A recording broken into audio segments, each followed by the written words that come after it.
Morning, everyone. Speaker.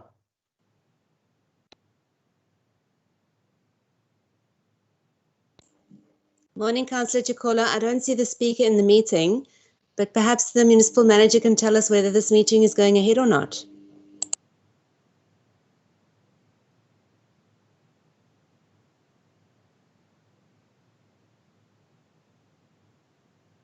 Councillors, I'm unfortunately as in the dark as you. Chanel is on the meeting, I think. So let me just see.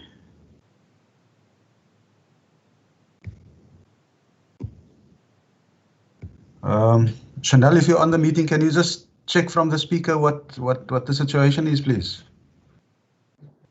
Good morning, Acting MM. We are currently busy sorting out the speaker. And we request everyone that can't hear to just leave the meeting and then join again. Thank you so much.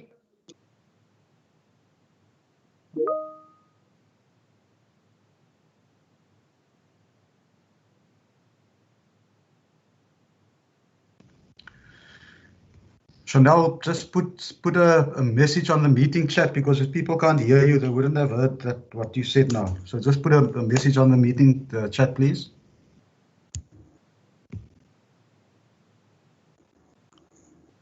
Speaker. Will do, Acting MM.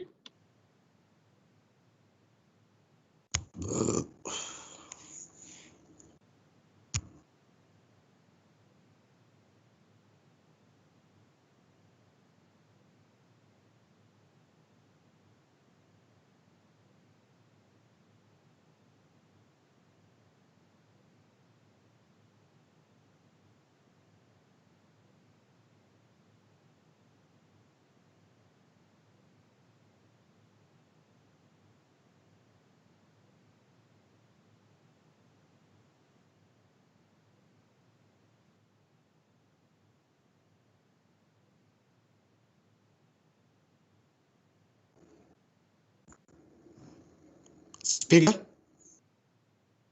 Speaker.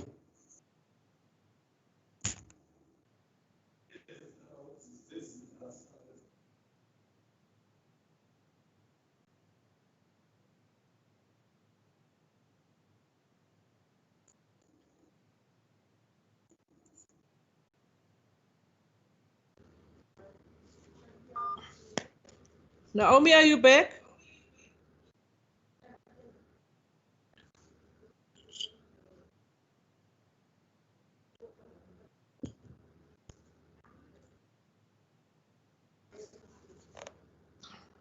Colleagues, we are just now waiting for Naomi from the demarcation board to rejoin us.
Colleagues, we apologize for the delay and for the sound. We're just waiting for Naomi to rejoin us.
Anjim Banjim, no?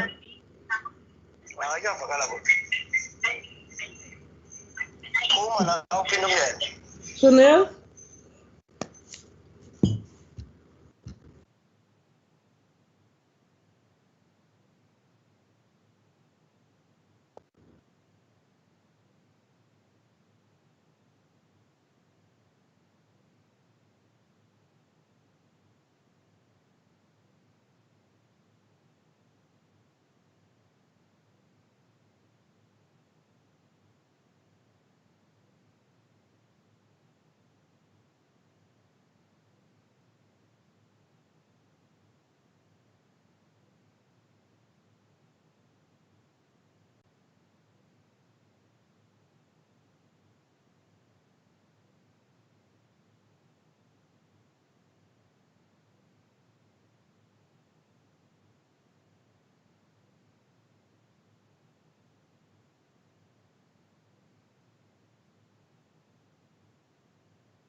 And we can hear nothing.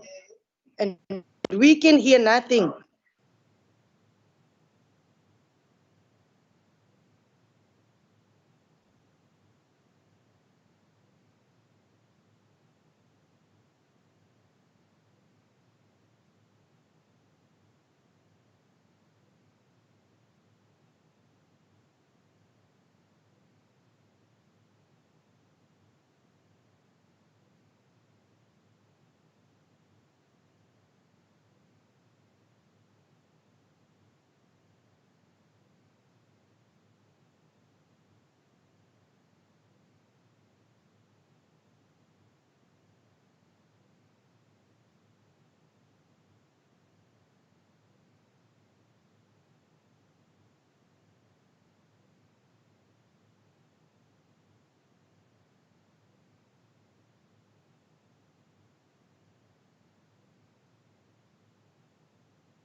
Any progress yet?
Colleagues, I think we are all now on the right track.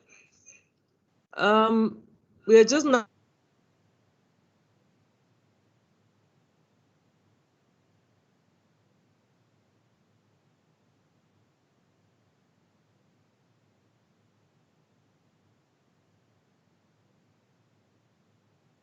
waiting.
May I see your hand?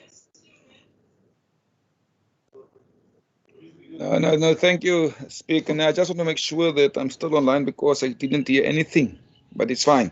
Okay. Yes. No, Maya, you are on. We had a problem was that was links. There were two different links, and all the councils was not on that link.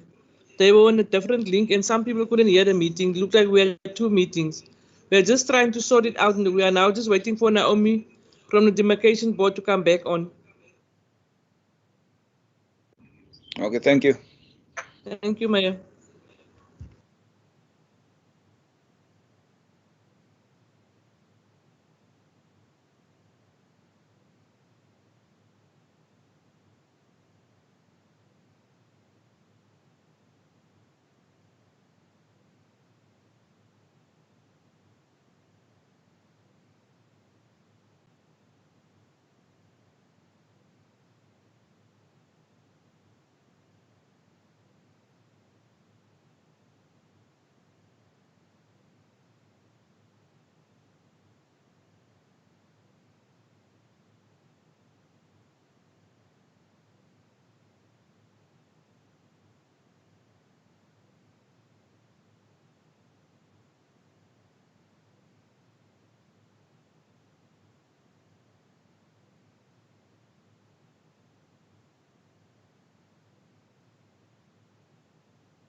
Am I now in the right meeting, Speaker?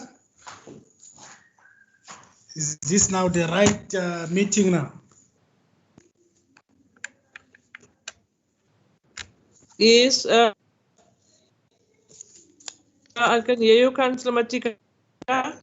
Okay, but Just waiting for the someone demarcation board to come someone back onto the communicate meeting. on the other group because there are a lot of stakeholders who are also waiting there. Just need someone to communicate with them to leave that link.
Okay.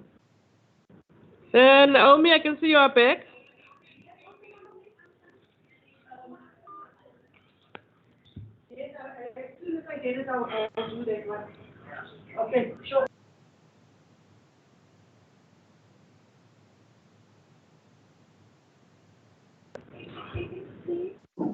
Naomi? Yes. Can I begin, or are we still Yes, you waiting? can continue. I can see you are back. I think we are all on the right link now.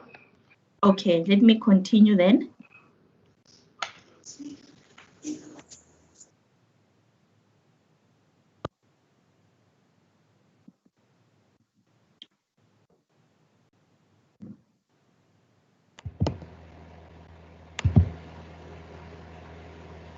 Louis?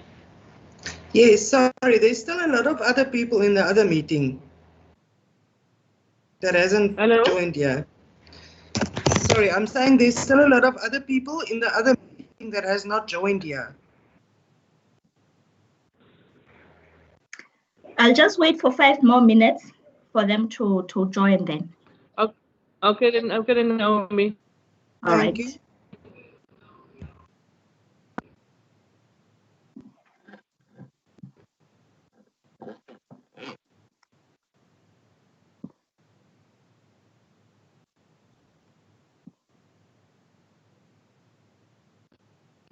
Louise? Yes. Yes. Can you hear me? Yes, I can hear you, Louise. Oh, is my hand still up? Sorry. Yes. Okay. Sorry.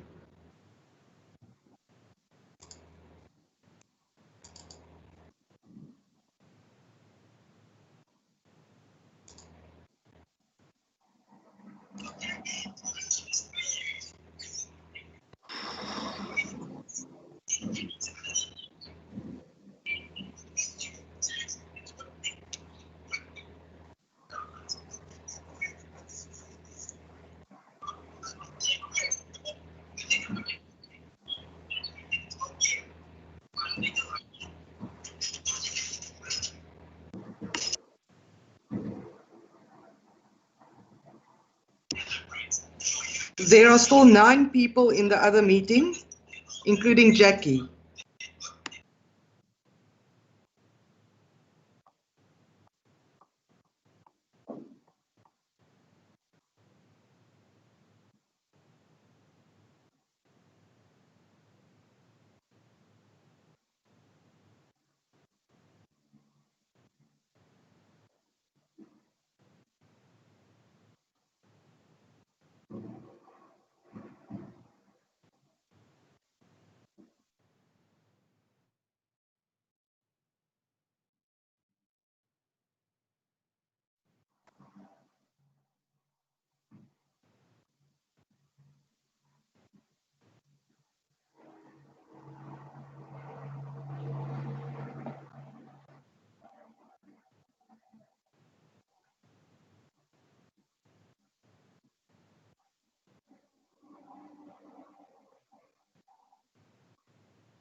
Is everyone in now?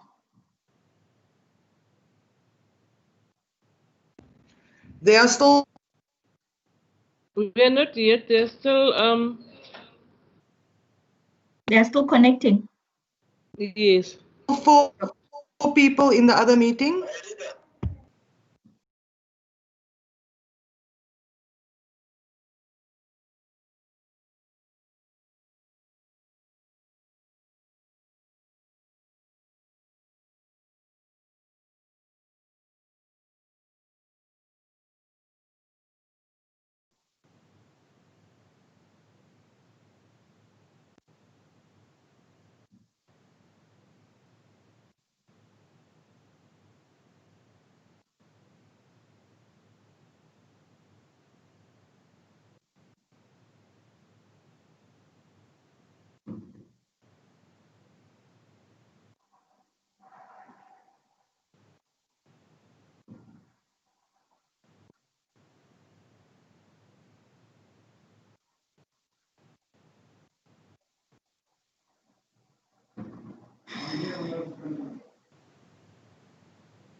Hi, Naomi. Hello. I think we can continue. Okay.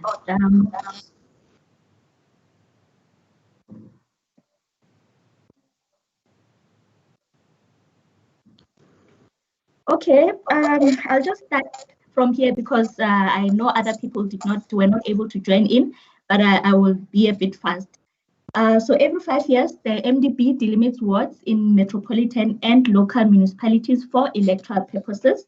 The wards have to be delimited for the following reasons. One, there's a change, or there might be a change in the number of councillors within the municipality, and then there's a change in the number of registered voters within a municipality. So the process of ward delimitation must be concluded ideally not less than 10 months before the local government elections. So the MDB had planned the handover of the final wards to the IEC by August 2020, but due to the COVID-19 disruptions, we have to move the date further. So the Municipal Demarcation Board had also planned to, or we had already started actually with the public engagement. We consulted with 4 provinces, including the Western Cape. However, we could not proceed with the last municipality, which is Nesna, that we had to do. So so the COVID-19 had disrupted our program. So after the MDB had consulted with the IEC, we had then agreed that the new handover for the final wards will be November 2020. So at the moment we have batch 1 and batch 2 municipalities. Batch 1 municipalities is where we had already done the we have already done the public meetings, and we have completed it, and we had asked those stakeholders from the batch 1 municipalities to then submit their proposals, and then the closing date was the 30th of April. We moved it to, due to the COVID situation, we moved it to the 31st of May. We have concluded with that. We are in the process of finalizing the wards. And then we are now dealing with batch 2. It's where we had to cancel the public meetings. So this is the process that we are in now. So the ward delimitation process. So it starts with the IEC releasing what we call a national common voters roll. It's segmented per municipality. Once the IEC had done that, then the Minister of COGTA comes up with the formula to determine the number of councillors for metropolitan districts and local municipalities. Once that is done, then please mute our mics, honorable councillors. As I was saying, so once the Minister of COGTA has then published the formula, Then the MECs in each provinces will then take the formula, will then plug in the correct variables, and then the formula will then give them the number of councillors. The MECs in each province are then allowed to deviate from the number of councillors that the formula has produced according to their knowledge and their processes. Once the MECs in each province have then published the number of councillors in their respective provincial gazettes, then the Municipal Demarcation Board will then take the number of councillors per municipality divided by 2, and that will be the number of wards. So the Municipal Demarcation Board uses the Municipal Structures Act, Schedule 1, Section 2.5 to delimit wards.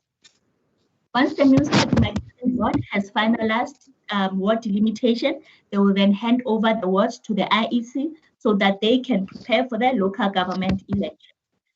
So far, we are in a process where, colleagues, can we please mute our mics, please? Can we mute our mics, colleagues?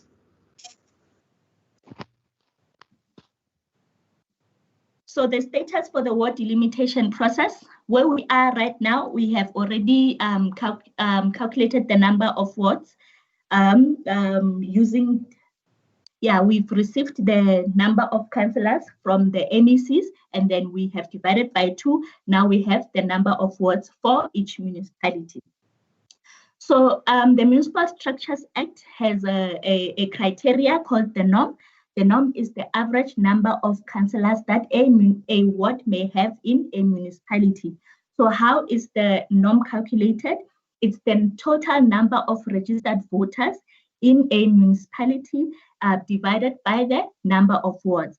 Please note that we are not using the total population in a municipality where we are focusing, or we are using the number of registered voters. So the MDB is allowed a 15% deviation from the norm. So we'll discuss that as we go along. So the MDB conducted technical consultations with municipal officials in August and September 2019 to prepare the draft wards. So once we had determined the norm, then we were able to go out and ask for assistance with the municipal officials, knowing very well that they know the municipality better, the municipal area better. So we had asked for their inputs when we do the draft wards.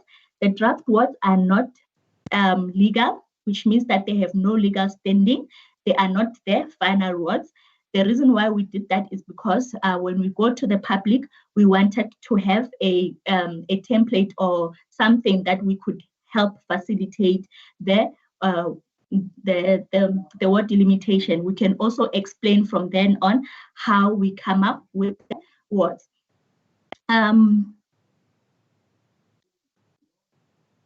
Okay, so the requirements and guidelines keep to the number of wards allowed for your municipality. At this point in time, you cannot decrease or increase the number of wards for a municipality. NASNA has 11 wards. So when you do your proposals, please keep in mind that you cannot increase the number of wards in NASNA. We use voting districts as building blocks. So when the IEC releases the common voters roll, they also have the number of registered voters per voting district. So I hope you have what we call a schedule. So that schedule, it lists all the voting districts and their voting stations in NASNA. So you will use those to make up a ward.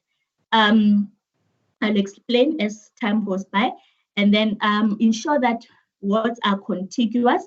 What it means is that wards in a municipality, what it means is that you should not have a donut-shaped kind of a ward where a VD or a voting district in the middle of a ward belongs to another ward. So voting districts in a ward must be wall-to-wall. They must share boundaries. We try not to split voting districts. However, sometimes when we cluster the voting districts together, you find that the number of registered voters, the sum of the number of registered voters, when we put those voting districts together, it exceeds the norm. And sometimes we have no choice but to split one of the voting districts so that we can offload the number of registered voters to a neighboring ward. Try not to split obvious communities, groupings of villages, etc. if it's possible. Sometimes it's not possible. For example, when a community has a large number of registered voters and it exceeds the maximum norm, so we have no choice but to split it. When you propose your ward, please take into consideration the adequate road networks, physical barriers such as freeways, rivers, mountains, etc. So they are easy to identify as ward boundaries. Keep current ward numbers and boundaries the same if possible. So please keep the current ward numbers because it's easy, or people already identify with their ward numbers. Ensure compliance with the norm for each ward. That means that you must keep within the maximum and the minimum norm. I will discuss what that is for NESA. So the norm, as I have said before, it's an average number of registered voters that a ward may have in a municipality. So we divide the total number of registered voters by the number of wards. So for NESNA, there is 40,842 registered voters and there are 11 wards.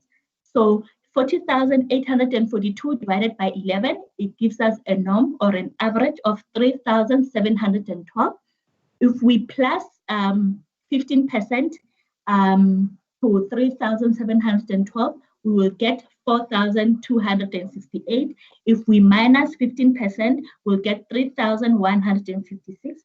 So for NESA municipality, when you put together a ward, please ensure that the number of registered voters may not be below 3,156.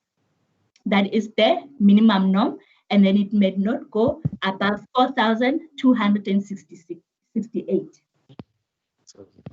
So that information is also on your schedule, which has the list of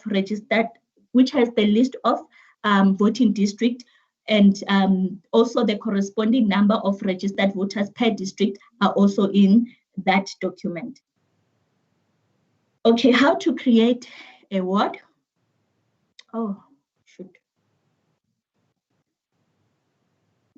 How to create a ward?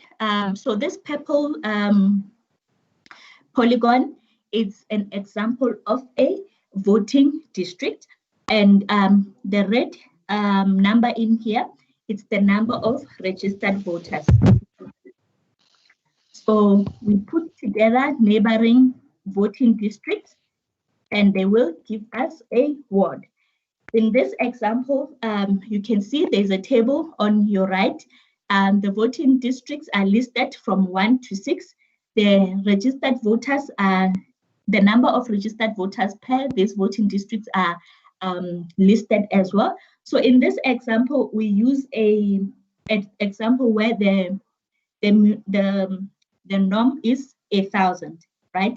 So a 15% of 1,000 is 150. So in this example, if we plus 150 to the norm, we get 1,150. If we minus, we get 850. So in this example, in this example of a municipality, it's not for NESNA, please don't confuse it. It's just an example to make you understand better. So in this example, this ward may not have more than 1,150 registered voters. It may not have less than 850 registered voters.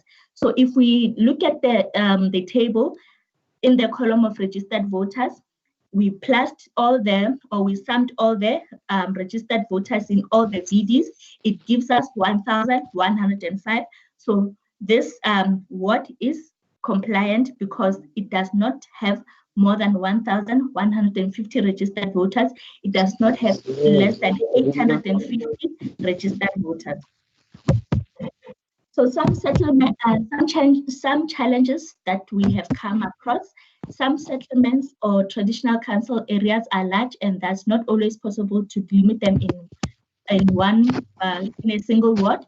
So if there is a large number of registered voters in a particular settlement, then sometimes it's difficult to put it in one ward because the number of registered voters exceeds the maximum norm. And the sizes of wards vary in spatial size due to the density of registered voters.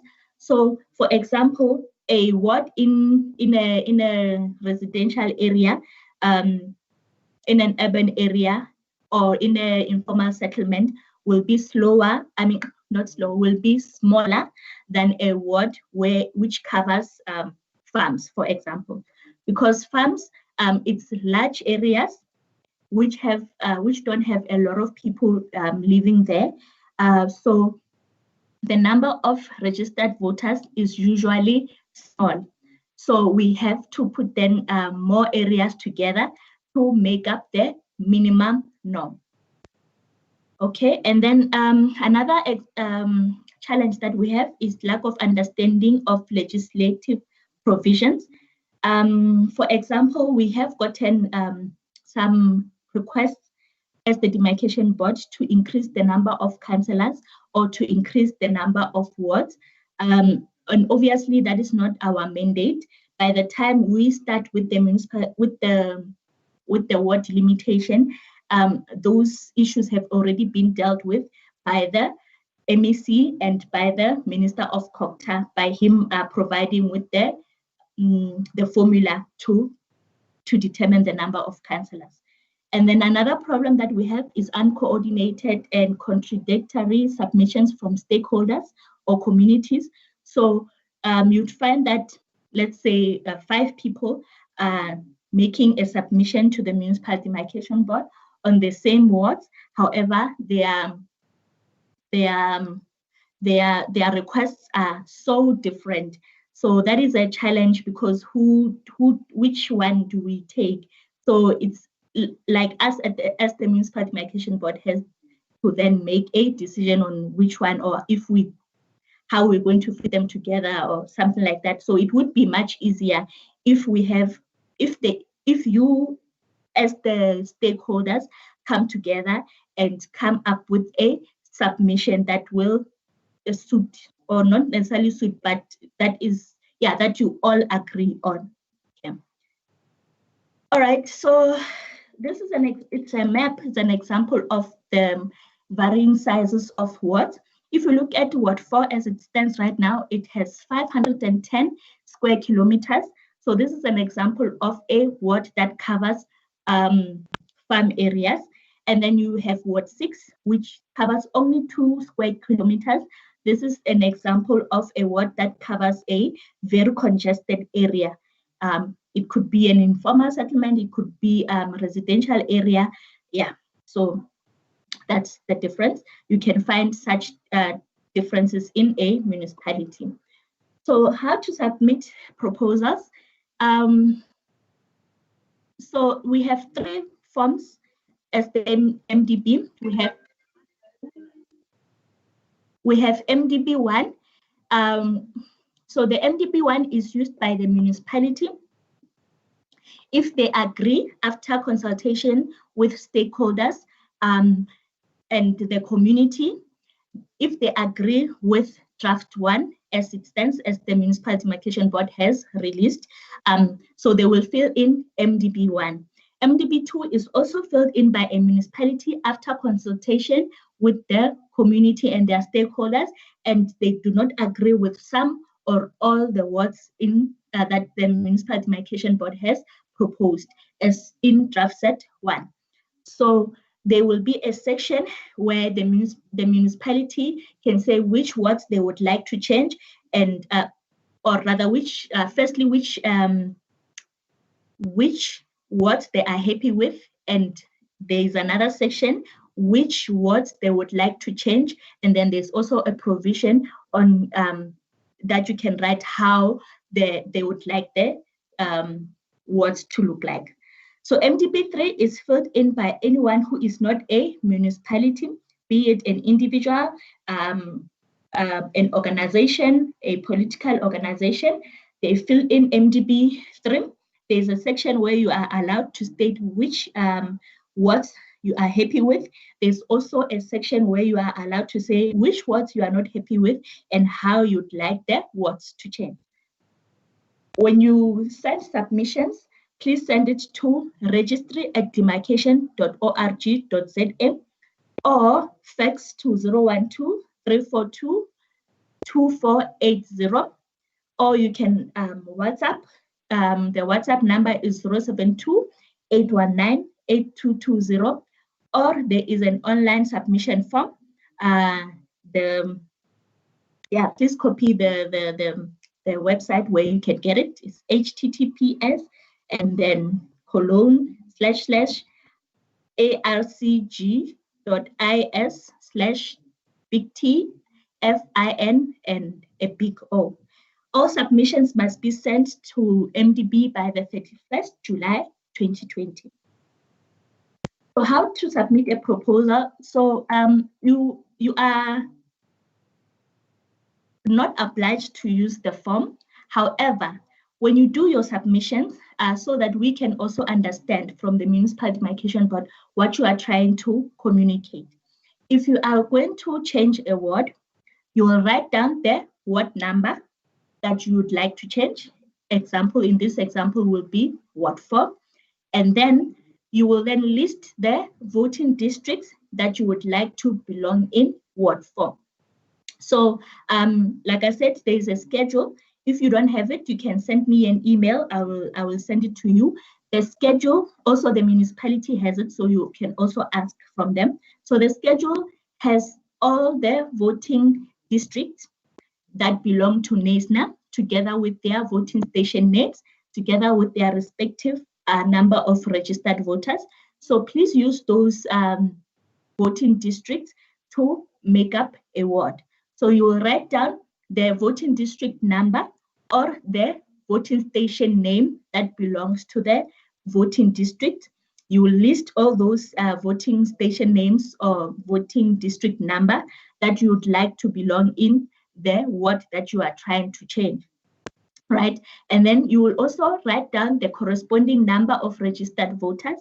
Then in that way, you will also be able to test for compliance. So you will sum all the number of registered voters in within those voting districts that you have put together to make up the ward that you want to change.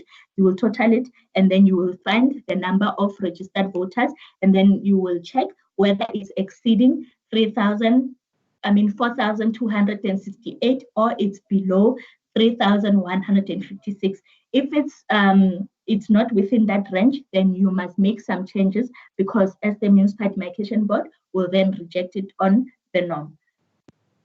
So the revised program as it is, the closing date for the written submissions for batch 2 municipality, NESNA is one of them, is the 31st of July 2020. So in August 2020, we will then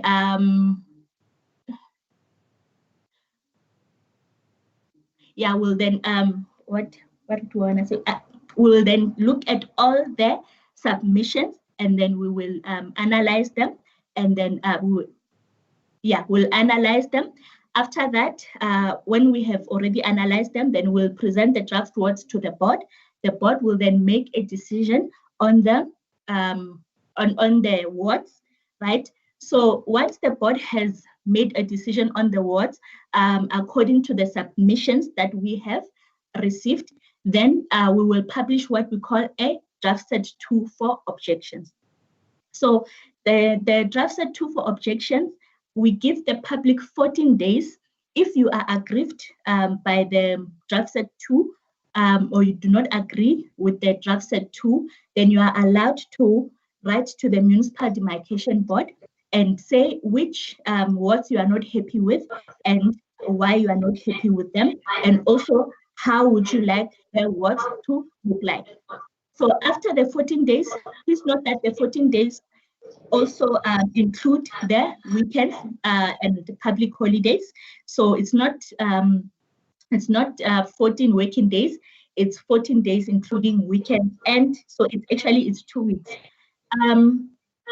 So after that, in October 2020, then the Municipal Demarcation Board will consider all the objections.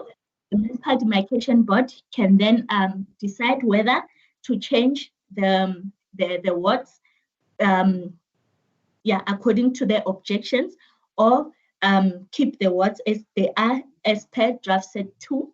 Once the Municipal Demarcation Board has then decided on the wards, on what to do with all the objections that we have received, then the Municipal Demarcation Board will then determine, publish what we call the final wards by October 2020. So once the Municipal Demarcation Board has published the final wards in all the gazettes, then the ward delimitation process will be concluded, and then we will then hand over the wards to the IEC in November 2020. In conclusion, meaningful public inputs will ensure a successful ward delimitation process, one that will promote free and fair elections. The success of MDB's work is dependent on efficient collaboration with all stakeholders, including municipalities, provincial departments responsible for local government, traditional leadership structures, political parties, civil organizations, and members of the public. I have reached the end of my presentation. Thank you. And I can take questions for clarity on the presentation. Thank you so much, Naomi, for your presentation. Is there anyone that needs some clarity on the presentation? Can I see hands? Unfortunately, we're using a very backwarded gadget. It's PATCO and Assessor. We just want clarity on the dates. Okay, you PATCO and Assessor, you can go from the ANC. Thank you very much, Speaker. Naomi, welcome back. I just want to confirm the dates. The closing date for the bees is the 31st of July. It will take you by the 15th of August. You'll be able to give us a picture of what has come out of this process. And you said objections will take 30 days. Am I right when I assume that it's going to be the 15th of September? From there, the final in October, and we'll start with the IC processes in November. Thank you. Okay. Can I answer? Or yes, Naomi. Okay, so the closing date for the written submissions will be the 31st of July, right? Then after that, then the Municipal Demarcation Board will look at all the submissions, and then we'll publish what we call a draft set 2. A draft set 2 for objections in September 2020. So I don't know exactly when in September, but it should happen in September. So when once the Municipal Demarcation Board has then published the draft set 2, from the date of publication, you have 14 days to write to the Municipal Demarcation Board, to object to the wards that you are not happy with. So after that, we will then deliberate on the objections. We'll do that in October 2020, and then we'll then determine the final wards by the end of October 2020.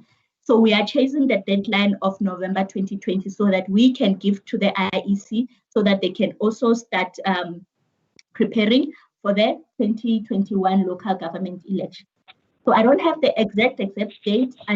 We have an outline of each month what should have been concluded. Thank you, Naomi. Adega? Speaker, Uh, can I say something? yes, Ralph. Greetings, everyone. It's Reverend Ralph Stander here from National United. It's difficult for us. It is difficult for us to comment because we didn't see the draft. So is it possible that everyone can get the draft so that we can give a meaningful input, please? Thank you very much.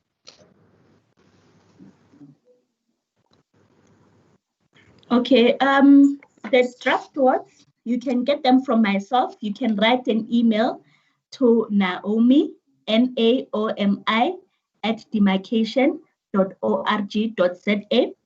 And then you can also get it from. Can you put it on the screen? I didn't get that. Is it possible to put it on the screen? Or the draft set. Okay. Your email address. Speaker, putting it on the screen is not going to help. Mute your mic.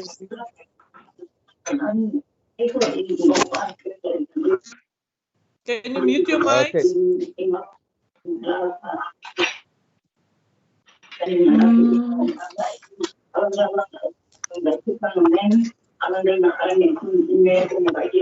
Comrades, can you, colleagues, can you mute your mics? Yes.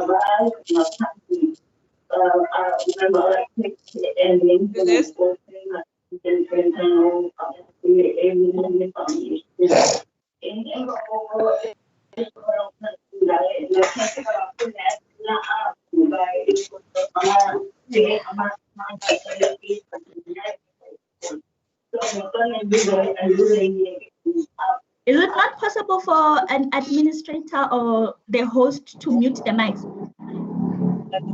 Can you mute your mics, colleagues?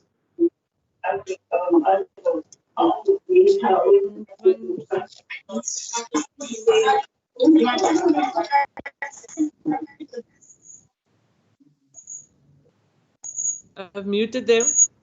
Okay, thank you. Thank you. Okay, so the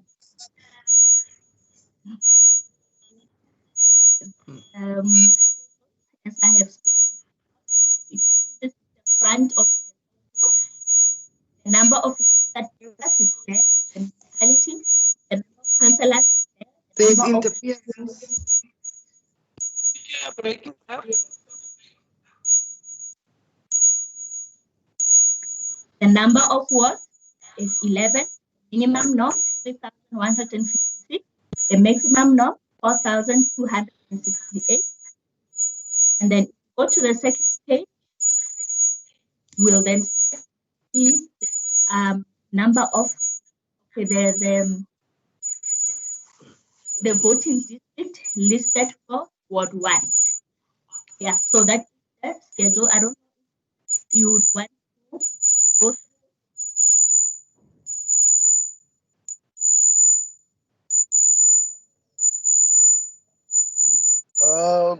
Sorry, Naomi, you are breaking down, man. We hardly hear you. Naomi, you are breaking up. Oh, can you hear me now? And Councillor Coates, please mute. Okay, I was saying this is the schedule, and then you have the front page, which lists, which gives you information on the number of registered voters, then the number of councillors, the number of wards, the minimum norm, and the maximum norm. So obviously, you have to use the minimum norm and the maximum norm when you delimit the wards. So as you go down, and then you go to page 2, the next page, you'll find then a list of wards. So for example, Ward 1 has 3, according to the draft set 1 that the Municipal Demarcation Board has released. Ward 1 comprises of 3,885 registered voters. And then it lists, as you go down, the number of, the list of voting station names and the voting district's number. So in Ward 1, we have I'm not very good at reading Afrikaans. Yeah, Fairfield Primary School, and then the other one is Fairfield Bowling Club. So this is how we put the words together. I don't know if you'd like to go through each word.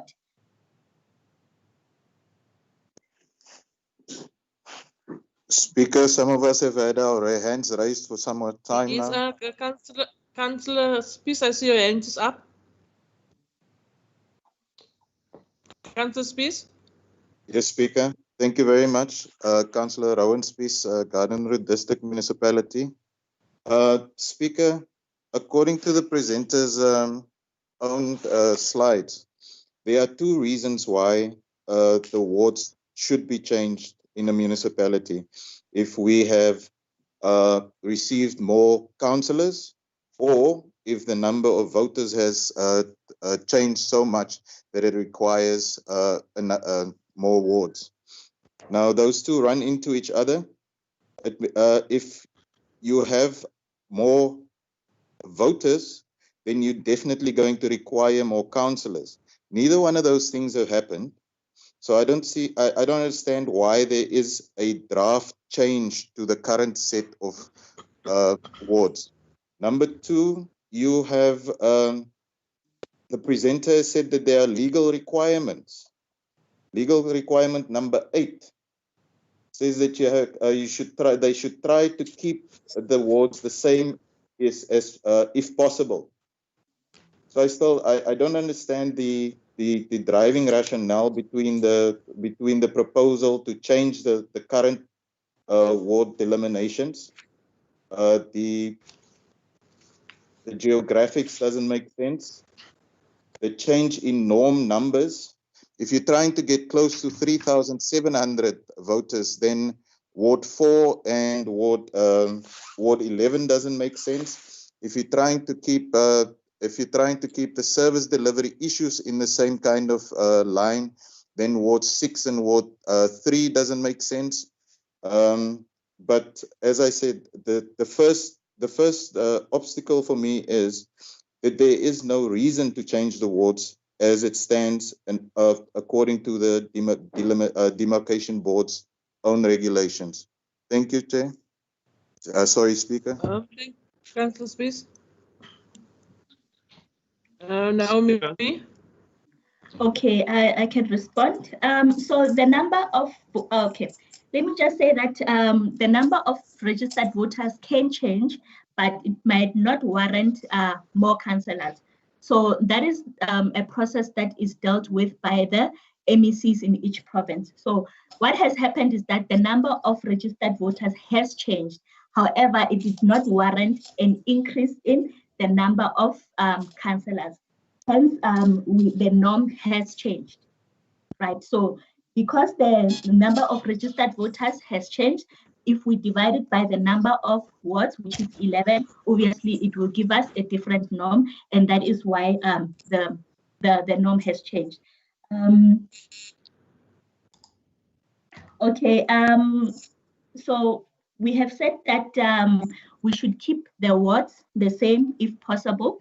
So we do prefer, as the Municipal Demarcation Board, to keep the wards the same as the previous elections. However, due to the norm that has changed, you find that we cannot keep the wards the same because either they exceed the norm, the maximum norm, or they are below the norm. So we have to make that change. And then there's an issue about keeping the number of registered voters as close to the norm as possible. That is just a guideline. So it's a guideline mainly for municipalities that have a lot of wards, like for example, the city of Cape Town, which has 116 wards. So what happens is that when they are working when they want to make their proposals, what happens is that if at the beginning they keep to the maximum norm, what happens is that as they reach the end, you'd find that they have used up all the voting districts. However, they still have to delimit maybe an extra 4 wards. So it's just a tip to how to work with or how to easier work or come up with the proposal of the wards. So it's not a requirement as such to keep as close as possible to the norm. It's just that you must just make sure that each and every ward keeps to the range of the range of the minimum and the maximum norm, and that there must be 11 wards when you do propose. At the end, you cannot have less, you cannot have more than 11 wards for NASNA. I hope I have answered the questions. Thank you, Naomi. Councillor Spies, I see your hand is still up. Speaker. Sorry. Madam Speaker, Chokolo. Yes, Councillor Spies. Councillor Chokolo. Thank you very much, Madam Speaker. Good morning, everyone. It's Councillor Lusuko Chokolo from Naisna Municipality and also Garden Road District Municipality. Speaker, unfortunately, I think I've missed the slide where the presenter was telling us about the 15% deviation on the norm. I just want to understand, is it calculated per ward or is it calculated for the whole of the municipality? Just some clarity on that one, Speaker. Thank you. Thank you, Naomi. Okay, it's calculated for the whole of the municipality. What happens is that we take the number of registered voters. In this case, it will be 40,842. Let me just get the 15% quickly. I'll tell you what the 15% is. 48.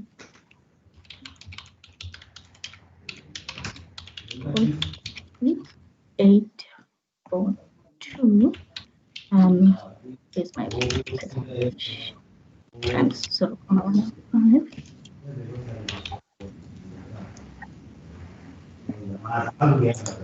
So the 15% deviation is 726.3, but then we cannot have a half a person or a quarter of a person. We'll round it off to the next big number, which will be 727. So what will happen is that the number of registered voters, the total number of registered voters is 40,842, and then we divide the number by 11, which will give us a norm of 3712. Okay, I made a mistake there. So the norm is 3712. So 3712 divided by or times 0.15, which is the 15%. 0.15.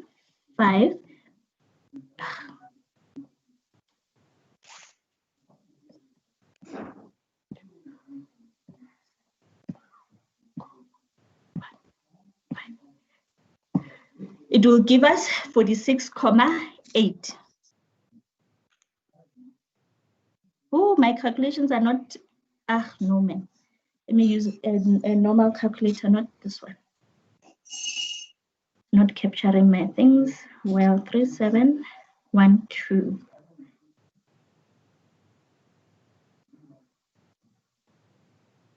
Okay, so the 15% deviation from the norm is 556.8. You cannot have half or a quarter of a person, so we round it off to the next big number. It will give us 557 deviation from the norm. So if we plus the 556.8 or the 557 to the norm, it will give us, it will give us 4268. So that is how we calculate the deviations from the norm, the maximum and the minimum norm. So it's for the whole municipality, it's not per ward. So each and every ward in this municipality may not go below 3,156. It may not go above 4,268. I hope I'm clear. Yes, thank you, Speaker. I'm answered. Thank you. Thank you, Councillor Louise. I see your hand is up. Louise, Thank you. Thank you. Can you hear me?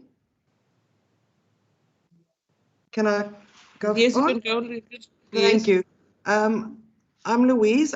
I'm the GIS technician at Nasa Municipality. I just want to find out, I see that I've had a look at the draft maps, and I see that one of the proposed wards, the number of voters there is the maximum norm. Is that advisable? Can I answer? Yes. Yes, no. Yes, it is. Yeah, it can be the maximum norm. It must just not exceed the range that we spoke about, the minimum norm. It must not be outside the minimum norm. It must not be above the minimum norm. Remember, we cannot have we cannot have an exact number on the 3712. That is why we have a range from the norm, a 15% deviation. So it's to cater for, obviously we cannot have the exact number 3712 per ward. So we cater for that using the 15% deviation. So it can have the maximum number of it can have the maximum number of registered voters allowed. It may just not go above the number. Thank you. Thank you, Naomi. Ek het geprobeer vra vir my toe is ingegaan want dit lyk maklik maar Okay, colleagues, can you mute your mics? Nou ek probeer ek het hier by my gesit Rowan. Can we mute your mics? Who's that? Rowan speaks. Are you still want to follow up question, Louise?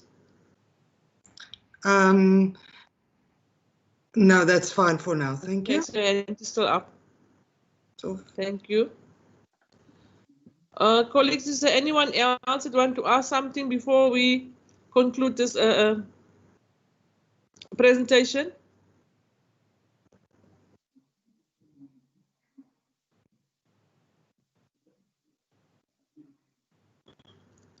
I see there's a hand.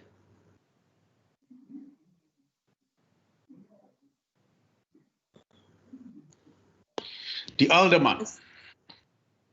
Yes, yes.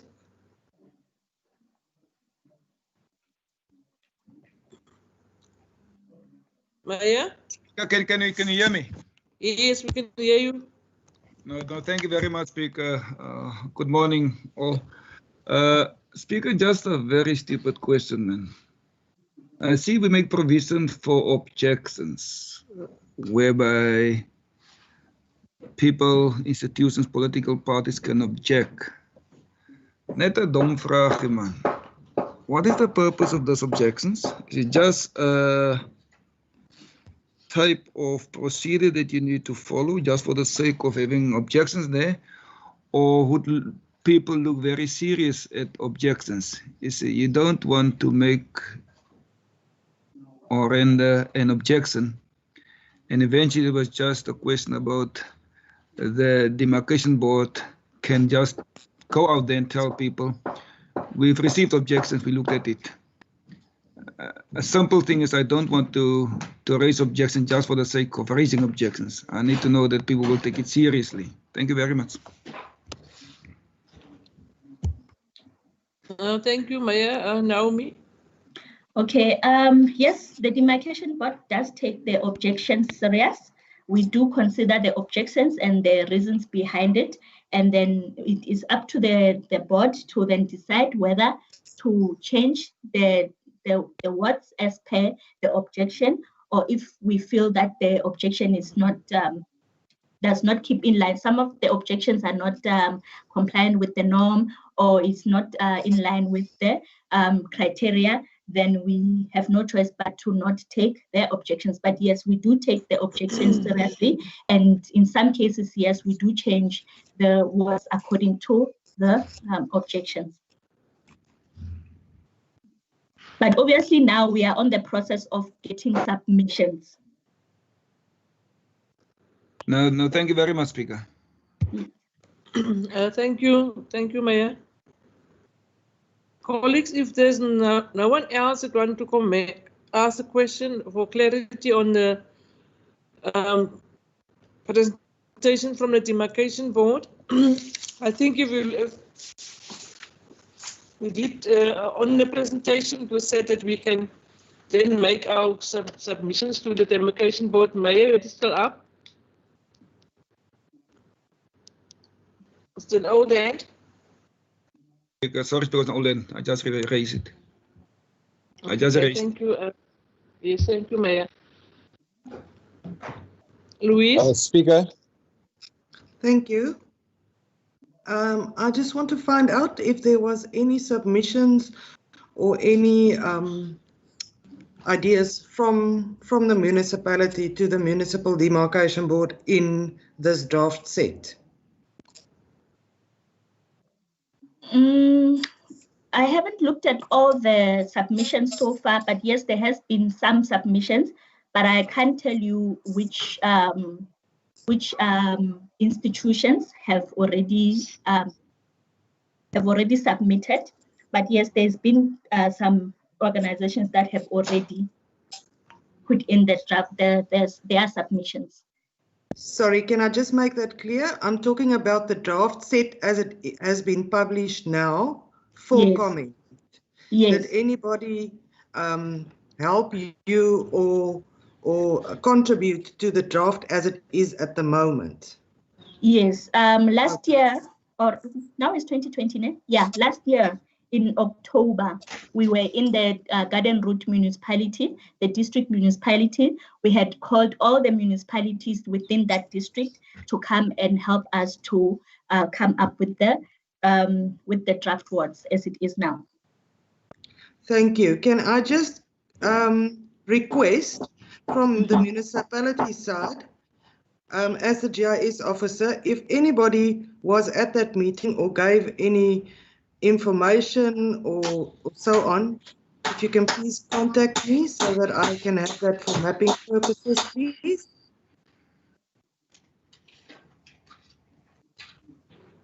Okay, thank you, Naomi. Thank you. Speaker, can I speak? Speaker? Hello, Speaker. Can you speak, please, Sister T? Yes, Asesa, you can go. Speaker, for the progress of the meeting, can I make a request, please? This is a public participation process. It's for stakeholders. It's not about dealing about internal issues of the municipality. I'm sure through yourself and the mayor that is part of the meeting, and including the MM, the official of the municipality, that's a GIS official. I think your process should really do internally. Here, it's about stakeholders dealing about the public participation process of the demarcation board. So I don't want us to wait a further time talking about the internal issue of the municipality. We want to do the public participation led by the demarcation board. It's not the municipality meeting, the demarcation board meeting. Thank you very much. Thank you, Asesa. Speaker? Yes. Can I speak? Yes, MM. Okay. Speaker, what I want to say is I agree with Aseza. This is for the public participation, so please. And what I've asked earlier is that please send all the information to everyone. You see, it's no use we request it from a person that we don't know. The municipality has all the information, so please send all the drafts and whatever information are required, send it to everyone on the list. You have a list, so please just one button, press the button and send it to everyone, please. Thank you very much. Thank you, Reverend Standard. Louise, I see your hand is still up. Thank you.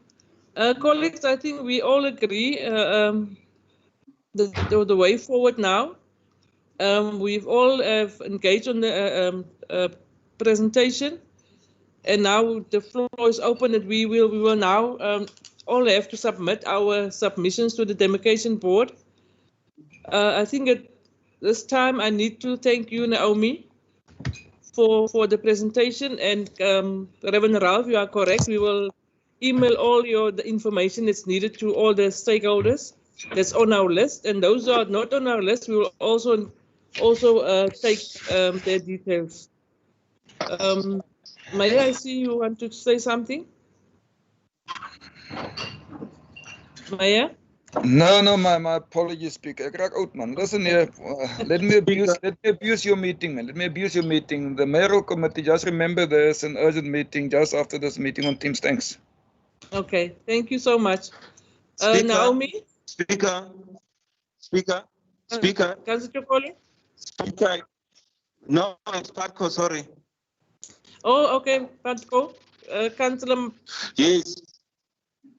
Yeah, no, this is not my platform. I'm at the district. No, Speaker, thank you very much. I wanted to check, man, with Naomi. Is that because that's why I wanted? I was double checking the submission dates and our submissions and everything else. And I thought good because I was privileged. Myself and comrade assessor that throughout the district, when before the lockdown, we were able to interact as stakeholders on the proposal. I would have thought Naomi would put that route, but saying that we'll do everything, and so I'm sure we will just submit and wait for the outcome of the first draft and do the necessary follow-up. What I want to raise, I thought Naomi would take us through the draft proposal word by word, and because in the would indicate the stakeholders each and whether we agree with the demarcation proposal on word by word in terms of the procedure. It will be whether it's MDP1 or MDP2, so that by the time we finish off the consultation, they've got an indication as to whether their proposal is receiving is well received or has got objections to look at. I don't know if Naomi, you get my question.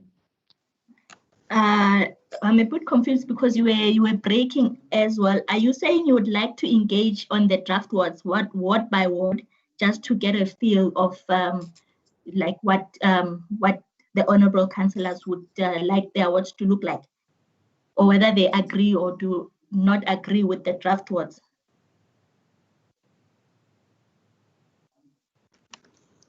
Yes, Naomi, through you, Speaker. That's how. Yes, Naomi. Yes, thanks, Speaker. Yes, Naomi. This is how it was done in the 5-6 municipalities that we have done the consultation on. I thought we were going to follow the same procedure on this one as well. Let alone that we're not on the same venue.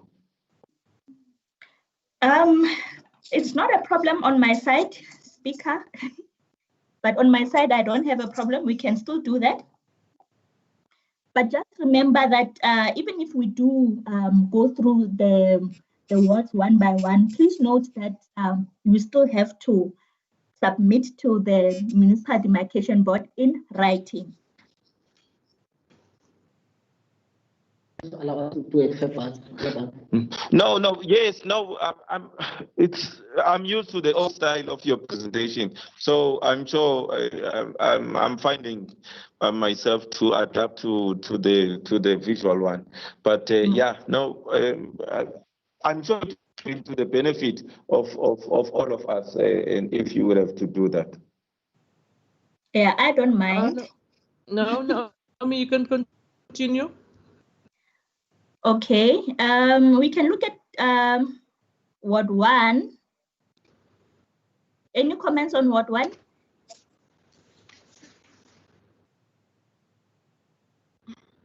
Yes, Speaker.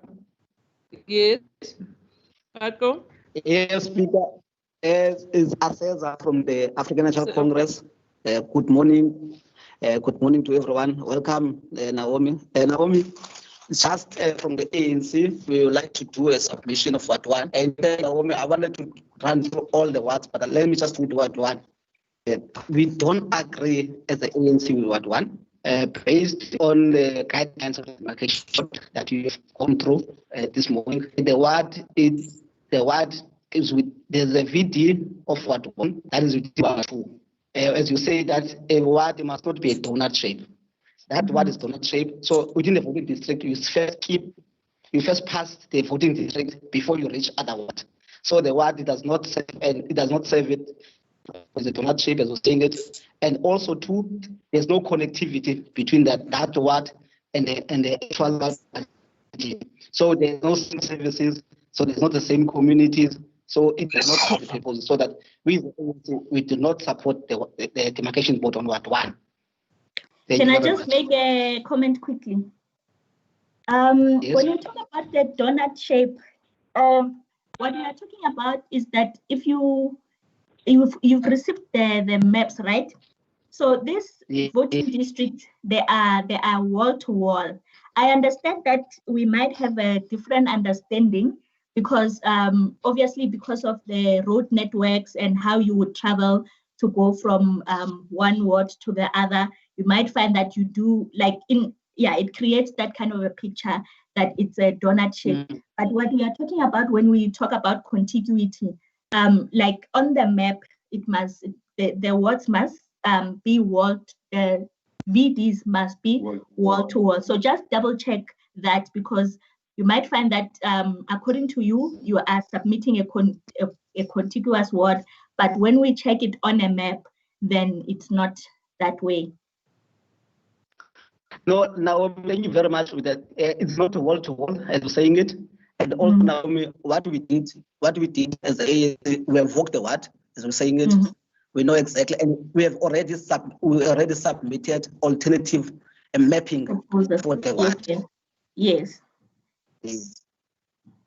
So we have. So I'm not sure, Naomi, should I run through the other wards that we don't agree with it, or must wait for you to go to the second ward?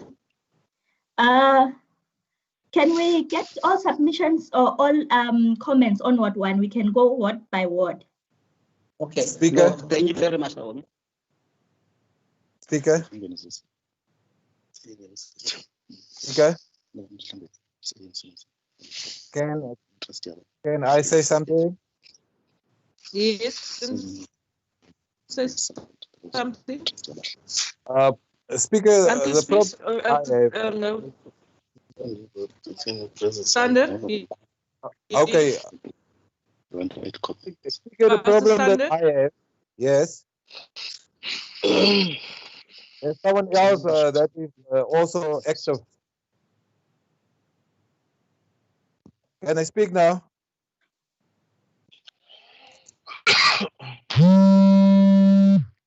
Can I speak?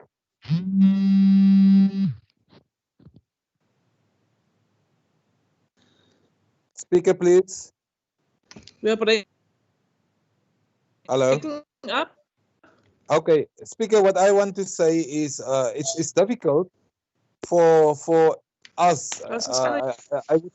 I would think the majority can't comment because we don't have the information. We are not as fortunate as the councillors or as the African National Congress who have all the information. So people are giving their inputs and others can't give input. I think it's important that we need to get on the same page so that we can all submit and give input. Personally, we must just listen and we can't say anything. And other people are far while we are only starting to get into the game. So please, Speaker, can you just maybe make a ruling on that and bring us all on par?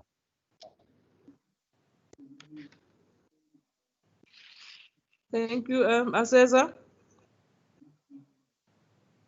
Madam Speaker. Madam Speaker. Yes, I'm listening. It's Bongani? Bongani Jan, Sedgefield. Yes, Bongani. Yes, Sango representative and also a resident of Sedgefield. I think we are in fully support regarding what Asseza have said of the ANC, because it's have a great direct infected on us, as our ward is being demarcated, and also as Naomi have mentioned with the Road Club, Bowling Club in us. So I think we are in fully support of what Comrade says have said, because it's a direct thing that is affecting us as Sedgefield residents. Thank you. Thank you, Bongani.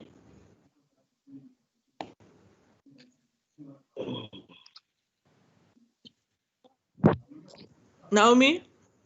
Okay, we can move on to Ward 2. Those who don't have anything to say, any comments? Speaker, my hand has been up a long time for Ward 1.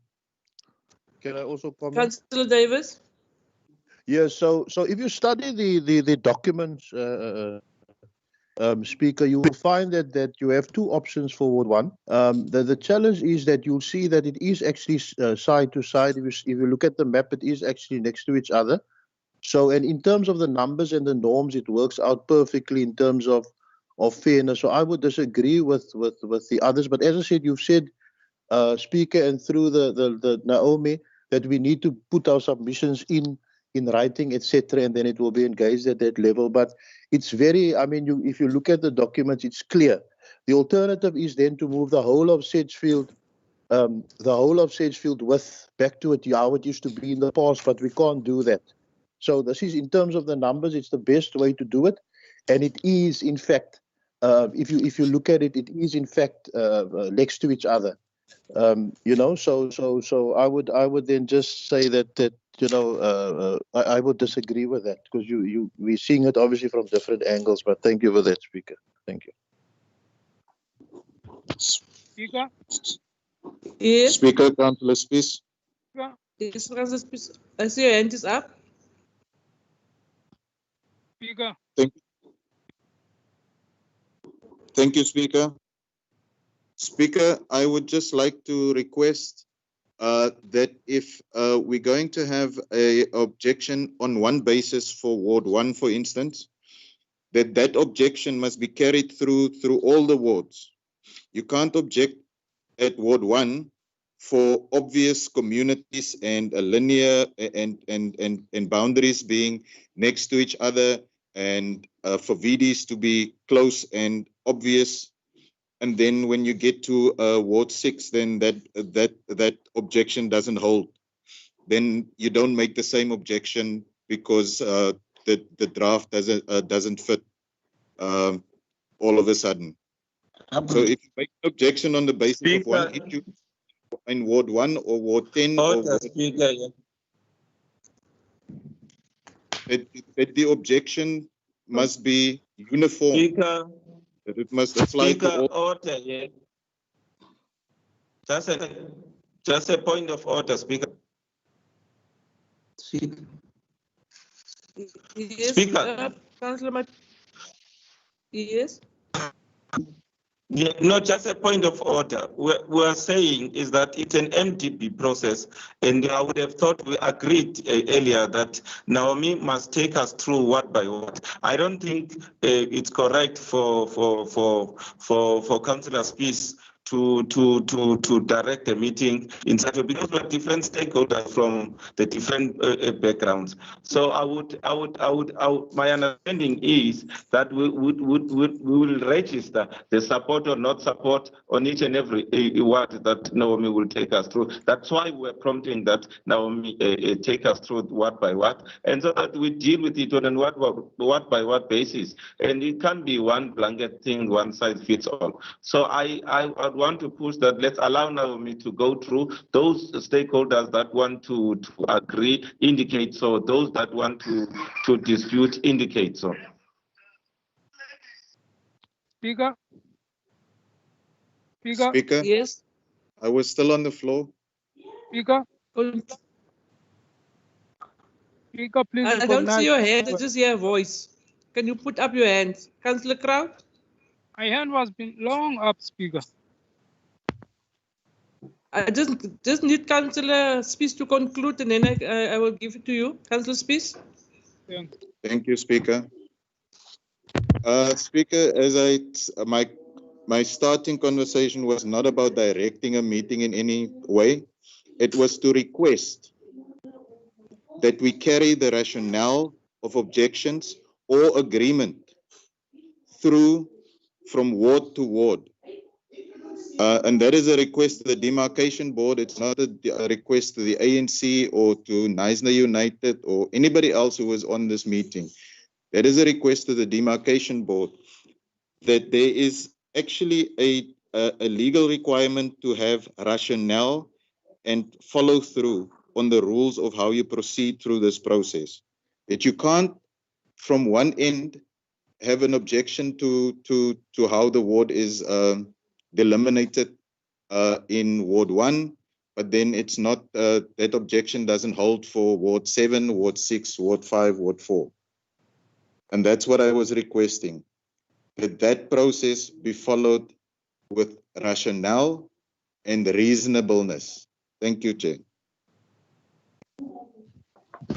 Thank you, Councillor Spies. Councillor... Thanks, Speaker.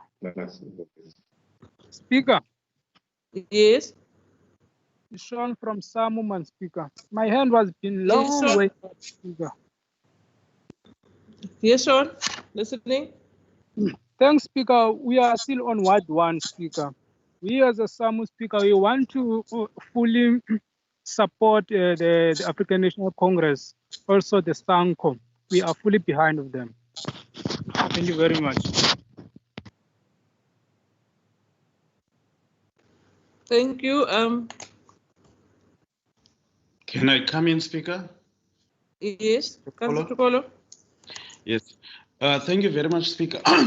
Speaker, considering what Sam has said in the meeting, some of the stakeholders, for an example, I think it was Pastor Ralph Stander, who said they don't have the draft delimitation documents in front of them. They would love to have those, study those, and make submissions. And for me, Speaker, I think it's going to be just a waste of time to, whether you agree with this one on Ward 1 or Ward 2, and then make some submissions at the end. I think we should just give everyone, stakeholders should receive documents that they're supposed to receive and make their written submissions. I thought that was what's going to happen. Now, going ward to ward, it's going to be forth and back, and we're going to disagree on that. That's my suggestion, Speaker. I thought that's what we're going to do. Give everyone documents, and they must make their written submissions, and that's it.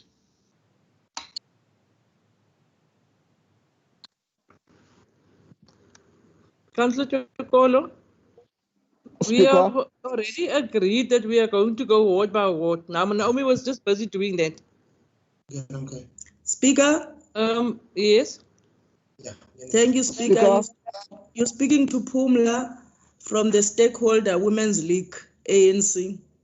I'm in support of view of Assessor, Comrade Assessor, on Ward 1 demarcation. Thank you, Speaker. Speaker? Yes. Can I speak, Speaker? Yes, you can speak. Okay. My name, Speaker, is Siabonga Chawana Chris, the chairperson of the Knysna Local Football Association. Speaker, I'm a bit confused. One, this is a public engagement meeting. Official, some of the stakeholders did get some information. We did make some submission. So I'm quite confused when there are stakeholders that are within this meeting, but they haven't received the document, the draft document and the proposal for the demarcation vote. How did they come to this meeting if they were not informed? I just need some clarity from that one, Speaker, because I believe this is a public meeting where some stakeholders get engagement. Well, some of the stakeholders did submit their submission. If I can get clarity from that one. Thank you, Speaker. Naomi? The municipal demarcation, but we did disseminate the information to the municipalities. We also have that on our website. If we were having a normal public engagement with us being there, we would have handed out these documents during the meeting, just for those who did not get it beforehand. But however, you can still get the documents. You can get it from me. You can also ask it for it from the municipality, the public participation office. I'm sure they'll be able to provide you with the documentation. Thank you, Speaker. I was still on the floor, Speaker. Can I do a follow-up, Speaker? Yes, my proposal, Speaker, my proposal will be, let's proceed with Naomi giving us per word to word, Speaker. The other stakeholders do have an opportunity to do their submission. If I'm not mistaken, the submission is still open. So let's proceed, Speaker. From our side, as a National Local Football Association, we are in support of what Sanko and the ANC have submitted. Thank you very much, Speaker. Thank you. Councillor Spies, I see your hand is still up.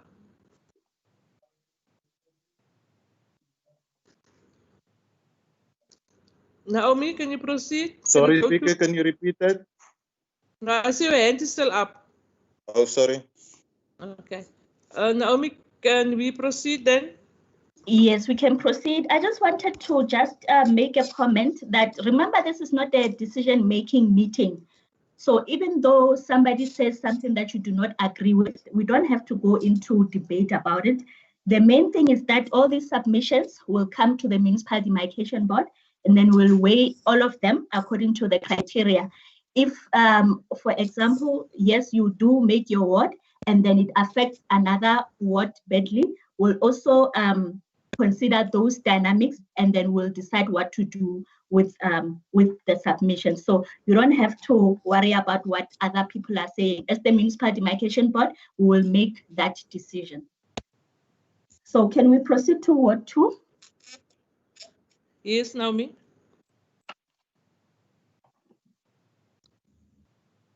Is there any comments on Ward 2?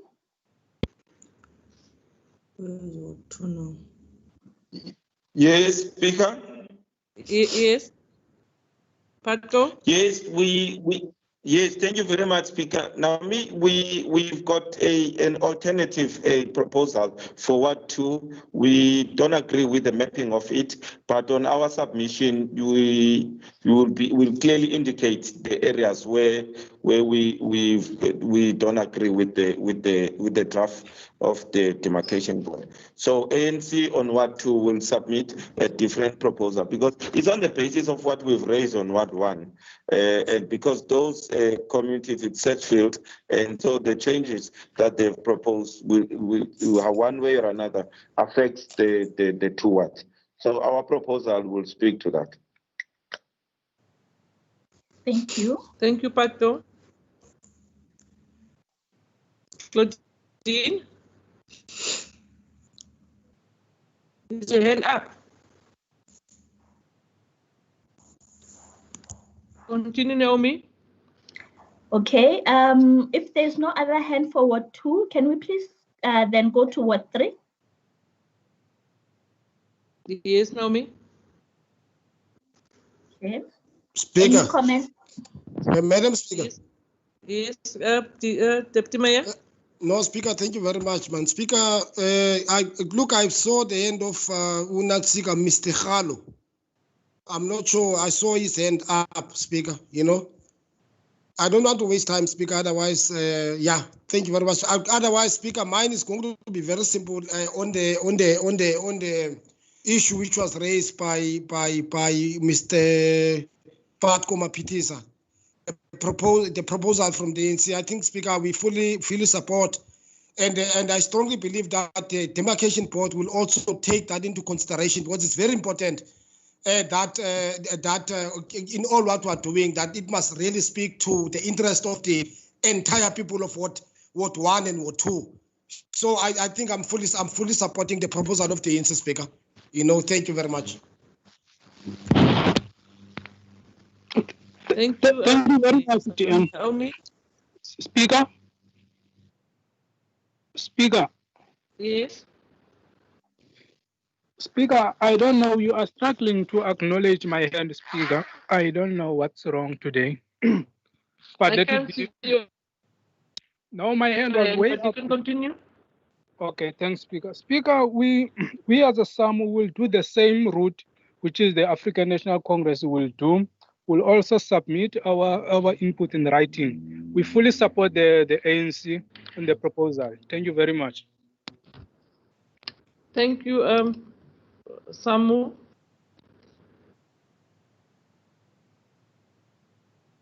Okay, any more comments for Ward 3? Yes.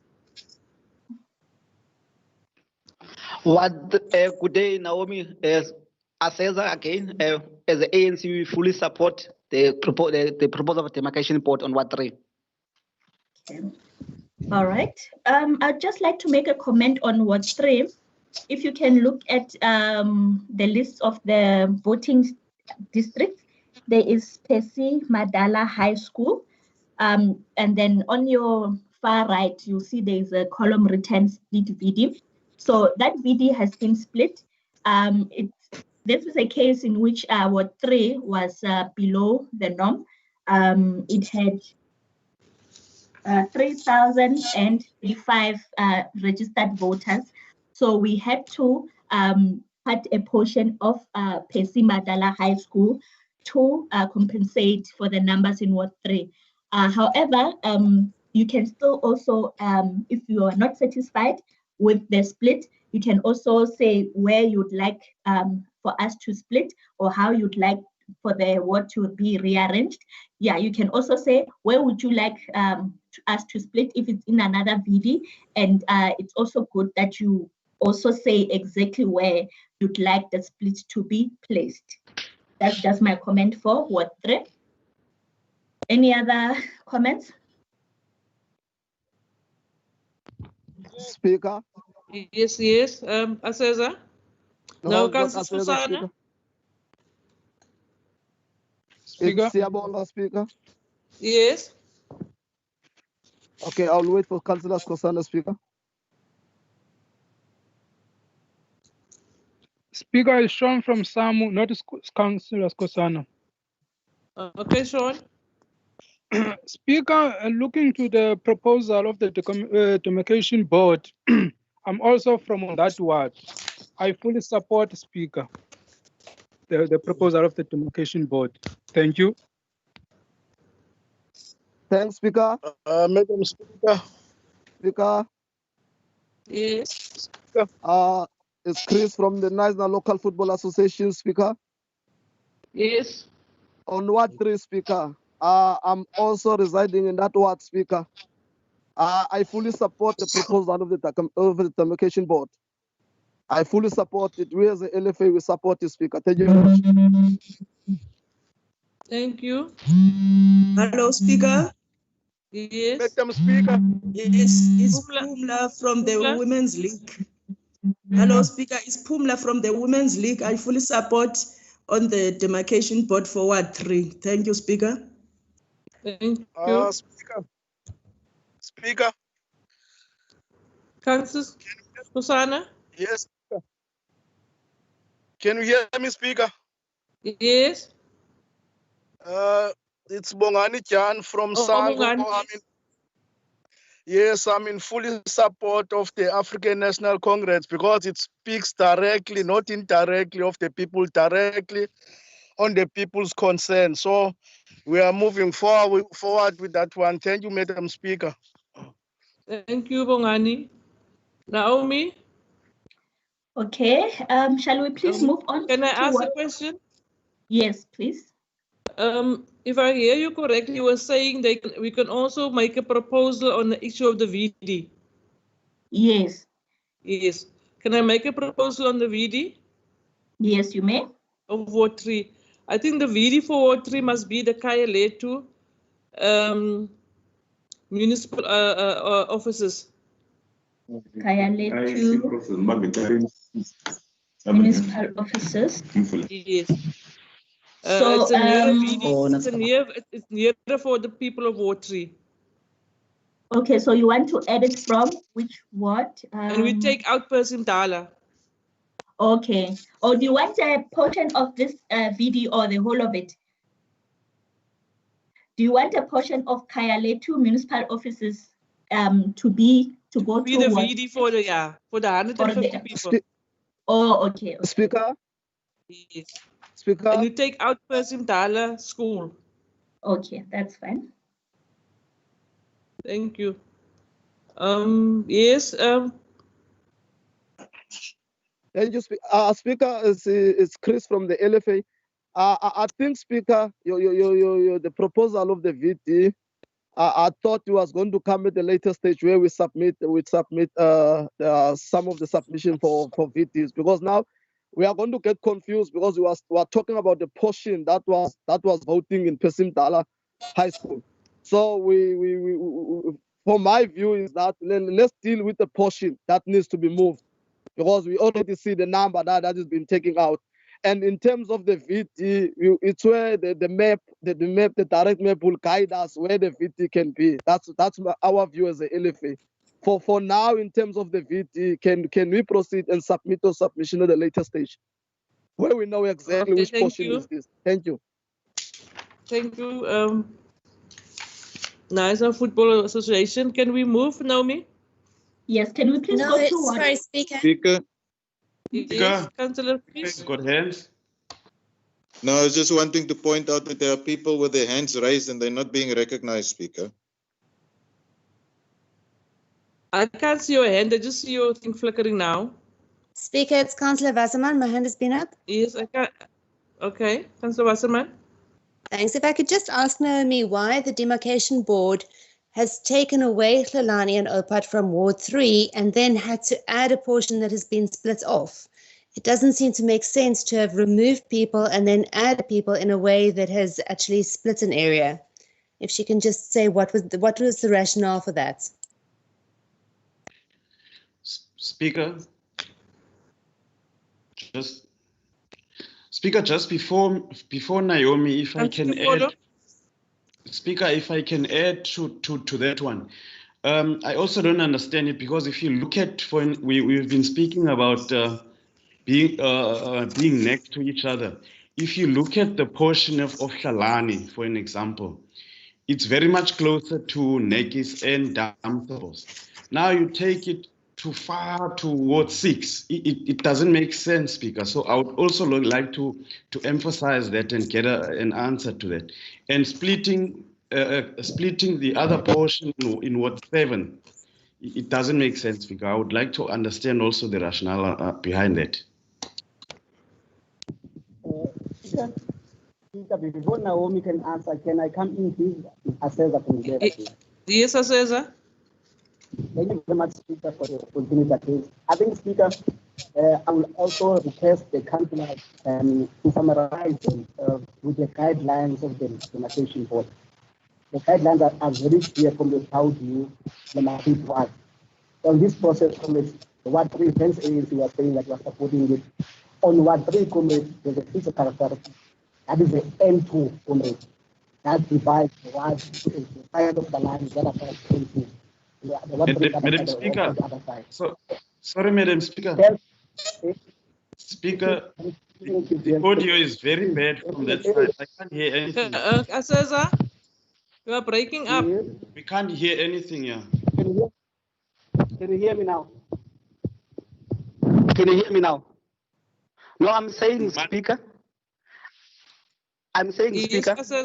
For just I'm just saying, Speaker, for the word of advice, I will also advise the councillors to familiarize themselves with the guidelines of the demarcation board. The demarcation board guidelines talks about physical characteristics, Speaker. On Ward 3, there's a physical characteristics, that is a boundary, that is the N2, that divides the ward. So if the Hlelani side is on the other side of the N2, so the Ward 3, according to our proposal, is the other side of the road. So hence we are supporting the split, because it makes the one ward be closer to each other. Hence we are supporting the split from Persimdala to the Ward 3, and hence we are supporting that the other side of the road because of the physical characteristics. It's a guideline of the demarcation board. We are using guidelines. We're not talking from what we feel and what we think. We're not using feelings. We're using what is guiding us. Thank you very much. Speaker. Naomi? Yes, Councillor Chokolo? Just to follow up, just on that, Speaker, if you use that, why can't you use it then when you look at Ward 7 and Ward 3? Because it's the same thing. You've got a Uniondale Road there, which is the road. Why not use the same guideline? Speaker. Yes, DM. No, Speaker, thank you very much, man. Speaker, I think as I've said earlier on, I think the proposal of the demarcation board with regard to Ward 3, I fully support. I think what Naomi and her team, demarcation board, have done, they did justice to people of Ward 3, Ward 7, with regard to, in terms of ward, and then making sure that whoever is going to be there is going to, services will be really speed up, So I think let's really stick with the proposal of the demarcation board, Speaker, in Ward 3 in particular. Ward 3, yes, Ward 7. The second part, Speaker, it's on the issue of Ward 6. I'm not sure whether we're there already, but I've heard Councillor Jokolo is discussing that particular ward now, But I also want to comment on that one, Speaker.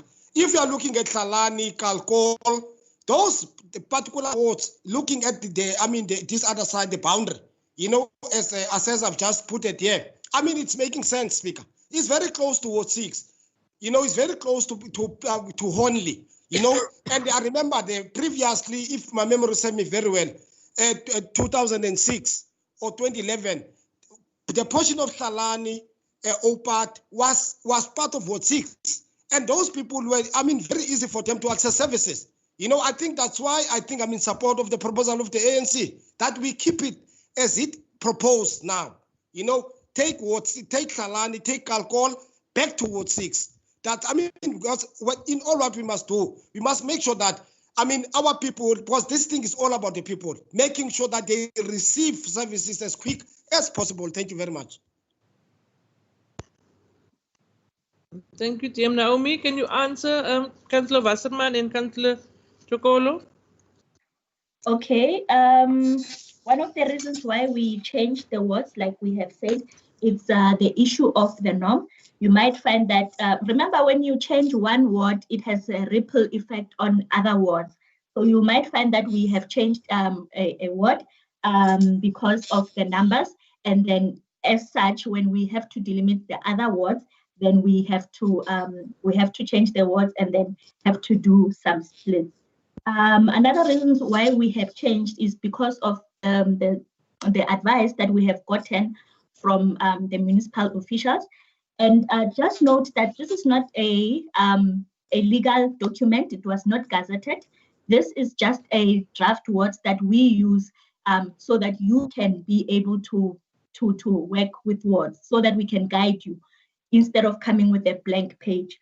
So please note that this is not, it's for you to be able to engage on, to think about, and to see, to make a proposal that you think is better. Yeah, that's just my comment. Thank you, Naomi. Can we move to what Councillor Peace? I see your hand is up. No, Speaker. I have a follow-up. And Councillor Wasserman. Councillor Wasserman can go first, please, Speaker. Thanks. Okay. Thank you.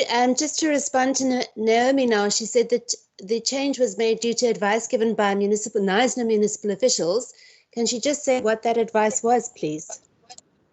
Unfortunately, I don't remember, to be quite honest, because during that day I was dealing with so many municipalities. But like I said, the point is that you can still comment on the words and say what you'd like the words to look like.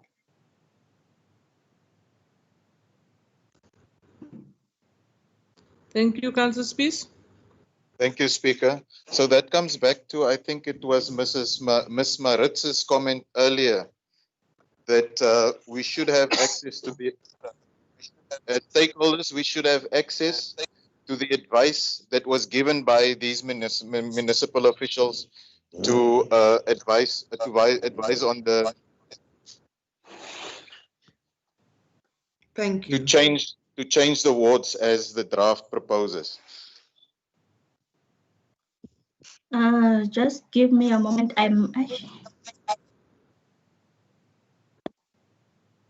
Speaker, then I want to ask, what process is the municipality committing to get broad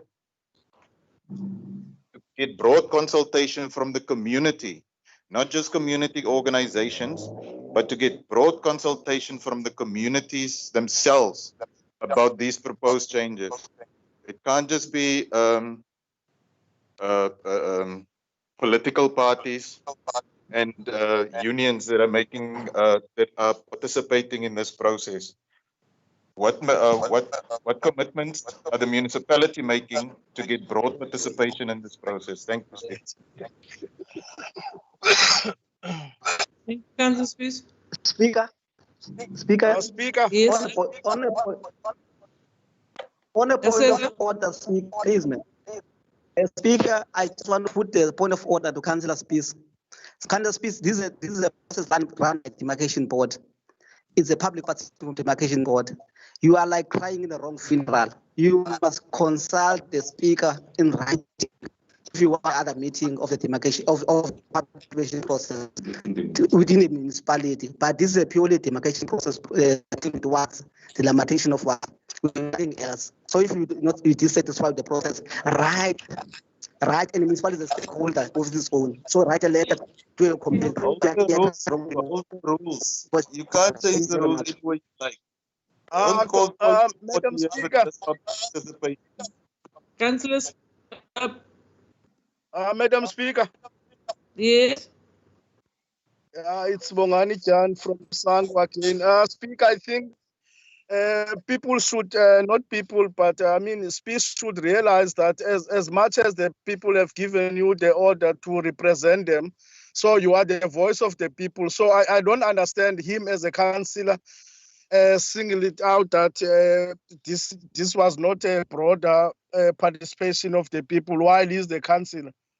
So it gives doubt that he himself is representing his own views, not his constituency views. We are representing the people here as elected, rightfully elected. So on that issue of the Ward 3, we are in full support with the African National Congress. And so please, he must try to make up his mind. Thank you, Speaker.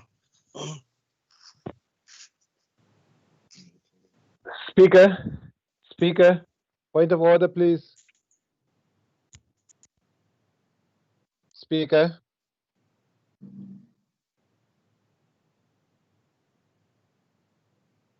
Speaker, point of order.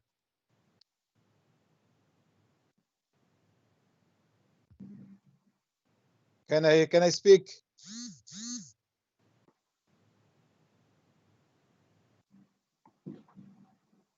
Speaker, can I speak?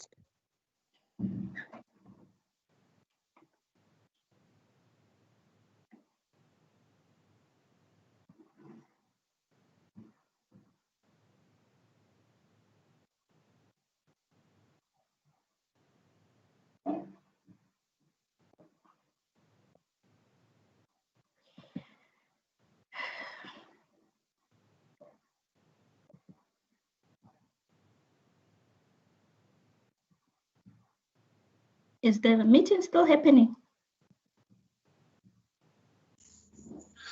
You can leave now, Miss, and the speaker will join us through. Okay. Shall we go to Ward 4?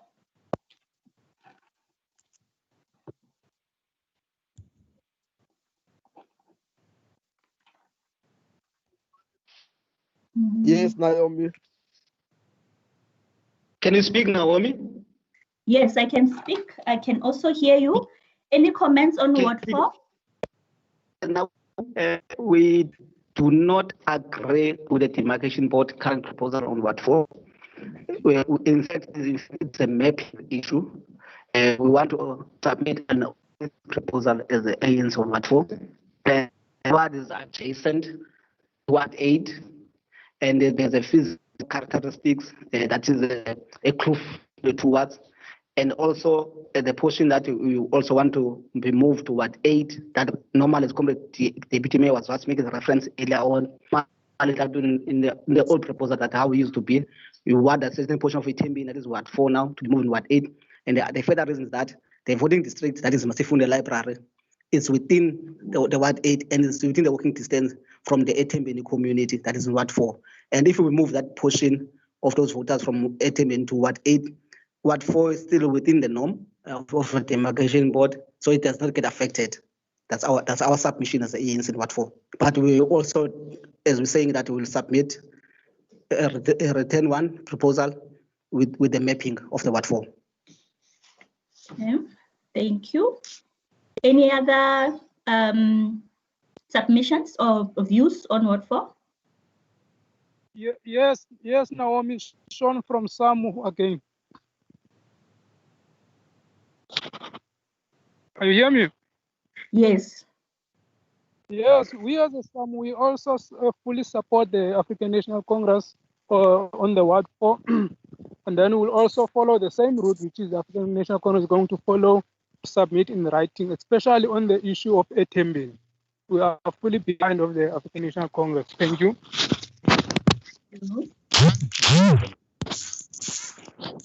Yes, Naomi? Yes.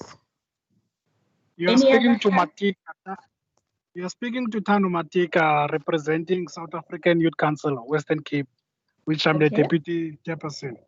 I'm supporting fully the proposal of Aseza from the ANC, because I believe that since there were two by-elections which we had a problem with, they couldn't even, there were challenges on that by-election. So I'm supporting the proposal of Aseza Kongbela. All right, thank you. And any other Speaker, can you hear me? I think the speaker, there is some technical problems that she's experiencing. Okay, I can continue anyway. Yes. You're talking to Moise Makarela, I'm a resident in Ward 4. I think we should treat Ward 4 with sensitivity. I agree with the ANC to say that leave Etembeni at Ward 4. And also what Matika is raising, that we are just coming from a very difficult by-election when it comes to Ward 4 and Ward 8. So I think if you leave Ward 4 as it is, as you are, I mean, as the ANC is proposing, that you leave the portion of Etembeni back, you take it back to Ward 4.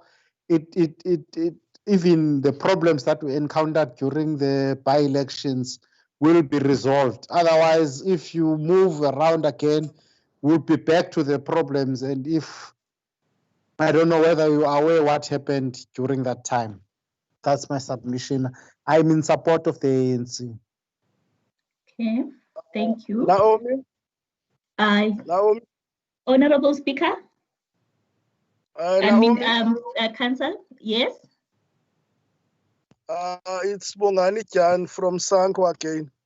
Okay. Can you hear me? Yes, I can.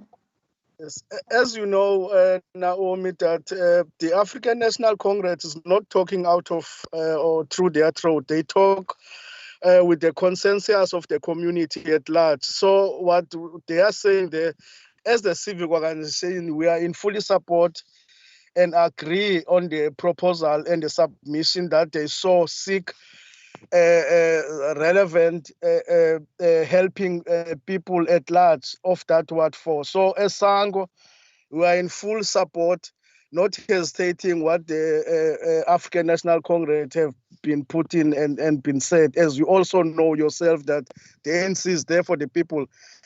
Thank you very much, Naomi. Thank you. Shall we move on to Ward 5? Naomi, sorry, my apologies. I was offline here. I'm back. Are we moving to Ward 5? Yes. Okay. Speaker? Yes. Yeah, speaking to Amanda from Young Women Desk. I'm Yes, also Amanda. I'm also in full support with the ANC proposal regarding to the Ward 4, Ward 8 issue. E10 must stay in Ward 8 because it is close there. We can't have a portion of Ward 8 that is going to Ward 4 because I think the councillor must Amanda, be you were.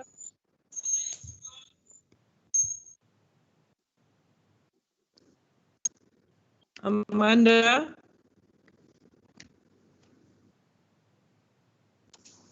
Hello, Speaker. Can you hear me now? Yes, yes, we can hear you now. Yes, I'm fully support with the ANC proposal in regard to the Ward 4 issue. The E10 must stay in Ward 8. Thank you. Councillor Spies, I see your hand is up, and Sean, I see your hand is up. Yes, thank you, Speaker. I just like to make it clear that not all members of this stakeholders forum is in agreement with any of these proposals. So I want to make sure that the municipality understands that there is no reason why there should be a MDB1 proposal from this municipality. Speaker. That we should move. Can you speak? Speaker. Sean, I see your hand is up. No, thank you, Speaker. It's all the end. I'm covered. Okay, thank you. Speaker. Yes, Deputy Mayor. No, Speaker. Just I don't want to keep this meeting, Speaker, any longer. But I think it's important that my colleague, Councillor Spies, he must raise his views or his views of his party. He can never speak representing, these stakeholders in this meeting. Each and every person who speaks here, it has a mandate from his or her organization. So you must really not say people does not agree. If there's any other person who's not agreeing with what is put on the table, those people must speak for themselves here into this meeting. Not him raising his what to call there. Thank you, Speaker. I just wanted to make that comment. Speaker, may I go? May I go ahead? Yes. I don't know why everybody feels that I need a lesson in civics. I am actually qualified to speak. I am an elected representative of a political organization, and I'm speaking on behalf of that organization. So I don't need a lesson in civics. I understand what the process is. I understand how this process works. So if all the speakers that are following this comment can just please hold your insults for yourselves. Thanks. Thank you. Naomi, we're moving to Ward 5. Thank you. Yes, please. Any comments on Ward 5? Councillor Spies, I see your hands up.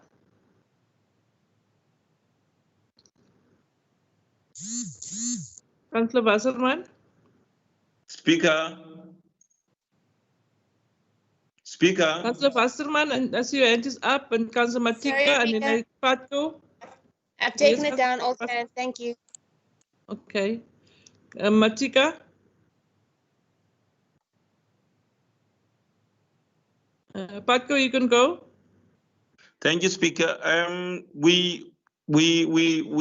has been a difficult exercise to cluster up Ward 5, and I think it will be doing injustice if we don't support the initiatives by the demarcation board. So in essence, we agree with how the demarcation board has crafted Ward 5. Thank you, Patko. Councillor Matika, your hand up. Sean? Yes, Speaker. Sorry, Speaker, man. I support also the demarcation board proposal on Ward 5. It's a very difficult one, but I support that one. Thank you. Sean? Thanks, Speaker. We as a SAM, we also support because it really speaks to the workers on the ground, also not actually the workers, the community at large. So we are fully support of the proposal and then also support the African National Congress in that one. Thank you. Thank you, Sean. Anyone else? So Yes, we can move. Speaker. Yes.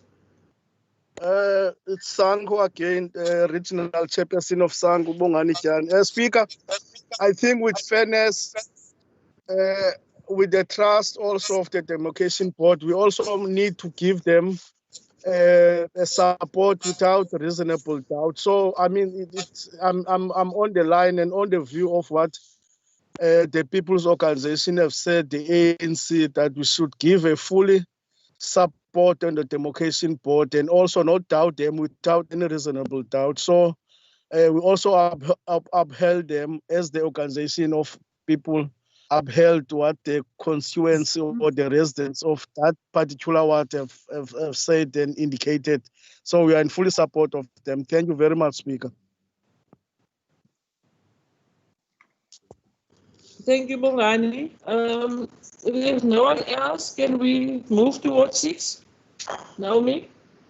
Yes, we may move towards 6.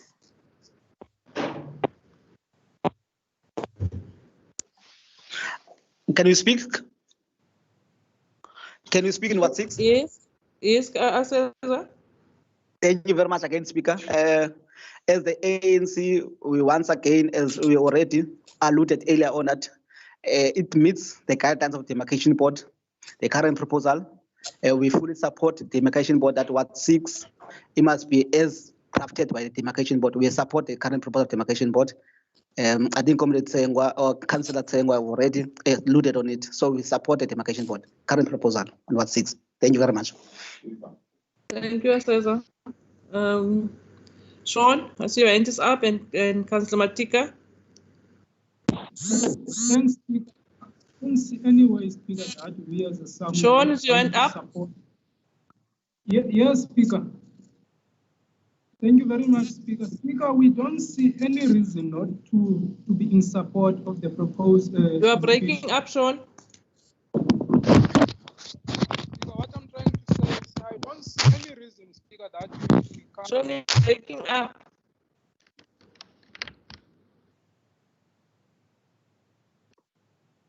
Oops.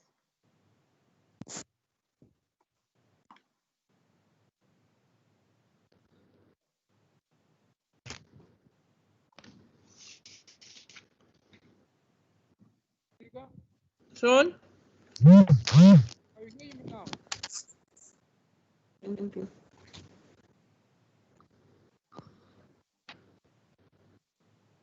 Speaker.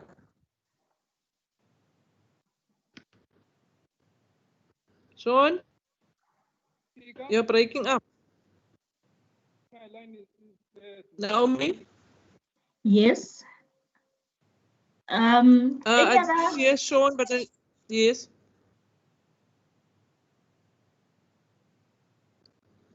Naomi, can you continue? Yes, if there's no any other views on what 6, can we then go towards 7? No, there is. Speaker, please. There is. Can I speak on what? Can I speak on what 6? Speaker, can I speak on what 6?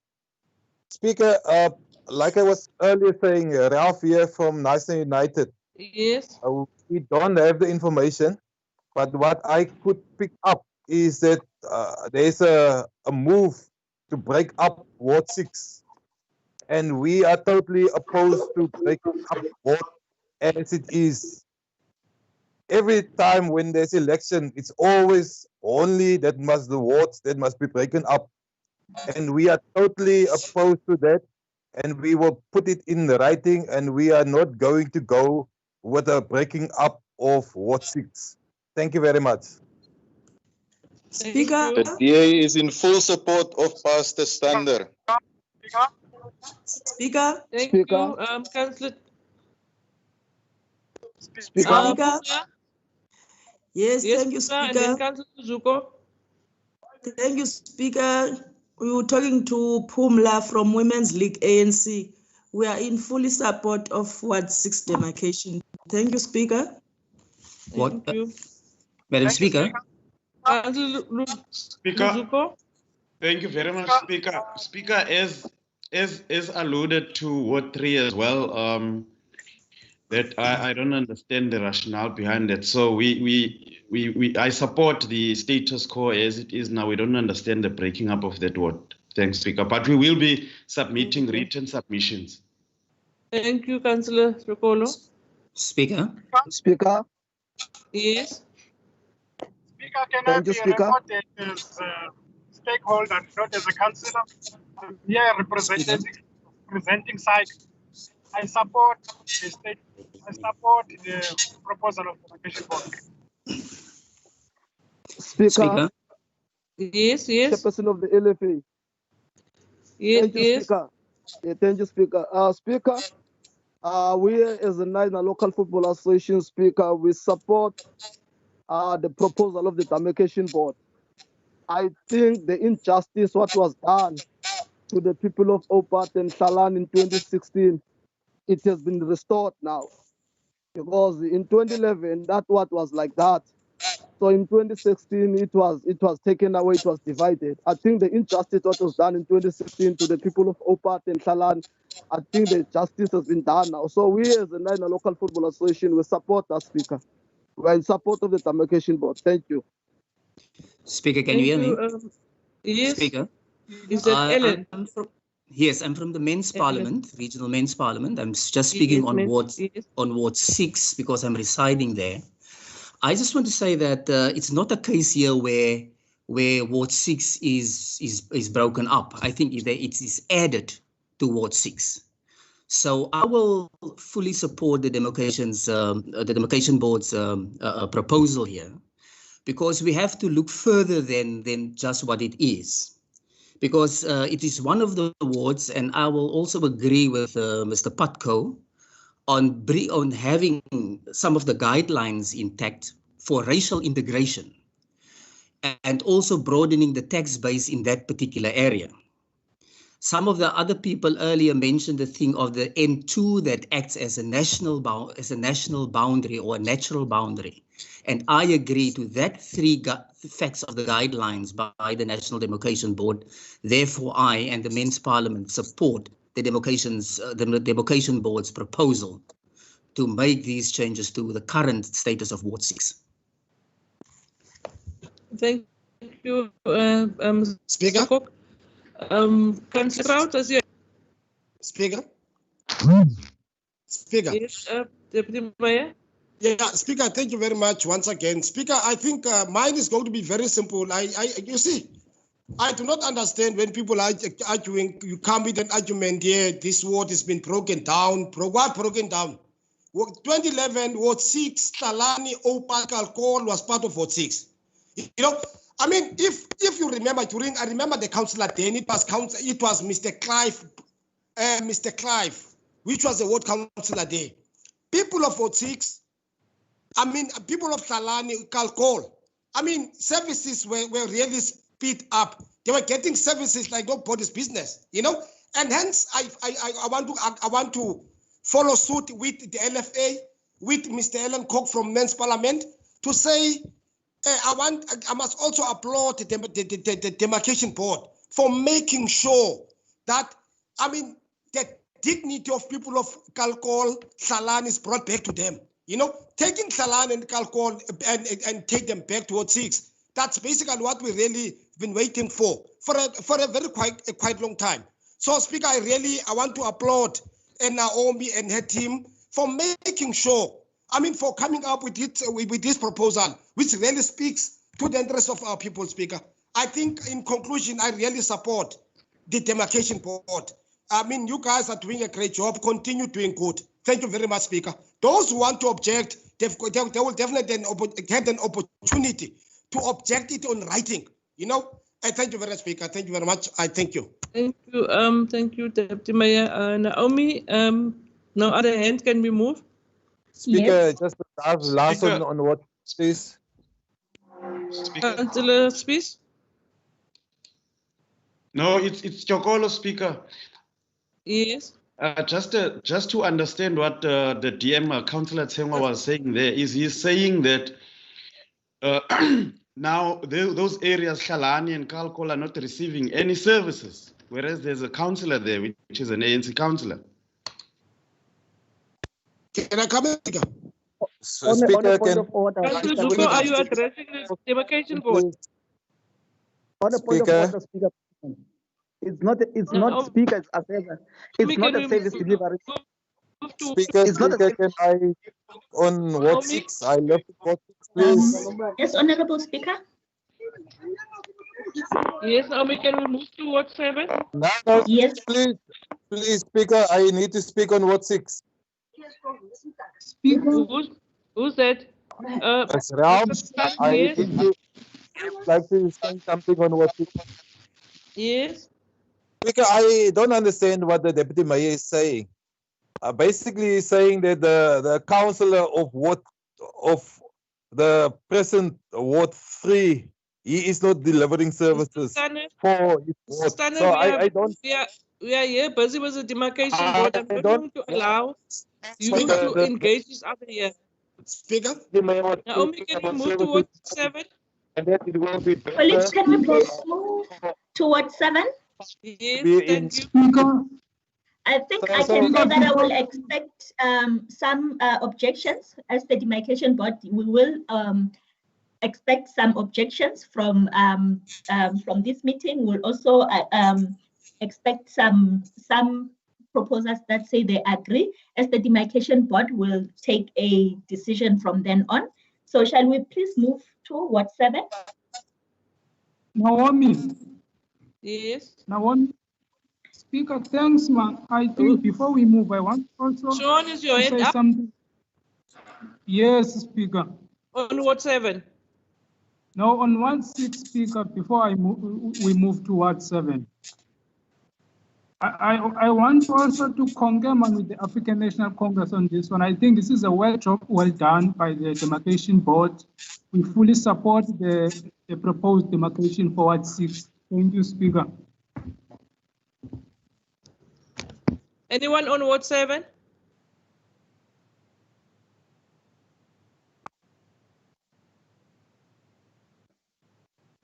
Speaker.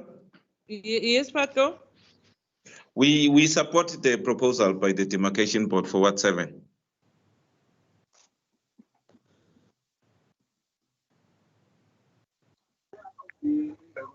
Speaker. Sean, I see your hand is up. Yes, thank you, Speaker. We also support the demarcation for Ward 7, Speaker. Thank you. Speaker. Yes. Thank you, Speaker. Chris from the National Local Football Association. Speaker, we support the demarcation board proposal for Ward 7 as a LFA. I just want to add something, Speaker. Can you please protect us as stakeholders in this meeting? We don't want to be drawn in councillors' issues, service delivery of what. I think this meeting is based on the proposal of the demarcation board, what we submit or what we are not supporting. Can we stick to that, Speaker, so that we don't get to the issues of the councillor giving services, doesn't give services? For us, this meeting is not about that. The councillors must debate that in councillors. It's their duties, not us. Thank you, Speaker. Councillor Crouch, is your hand up? Is it the DM? Thank you. Naomi, can we move to Ward 8? Yes, please. Councillor Matika, I see your hand is up.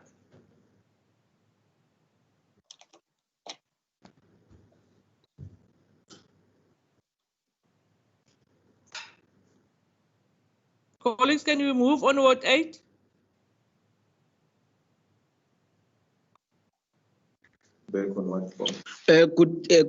Thank you, Speaker, once again. As Assessor, once again, Speaker. Yes, Assessor. Speaker, I think picking back from Ward 4, as the ANC, we would like to submit to the demarcation board that we do not agree with the current proposal of the demarcation board. We are doing an alternative proposal as the ANC, and we also been doing mapping on Ward 8. I think people have alluded already that on the by-election that we had, there was lots of confusion between Ward 4 and Ward 8. So the portion of Etembeni, we are saying that must go back to Ward 8 as where it was, and the reason is that the Masefunde VD is closer to Etembeni, and it allows people vote a party, community party, because that way it makes people more to encourage people more to vote because it's closer to each other. So, and also there's a physical boundary, as what I said about 4. If you move over the firm, as you go down there, there's a kloof that divides the two wards. So Ward 4, Ward 8, the 10 billion must be go back to Ward 8. Thank you very much. Thank you. Thank you, Aseza. Sean, I see your hand is up. Yes, thank you, Speaker. Speaker, I'm also fully in support what the Speaker of the ANC are saying, Comrade Aseza.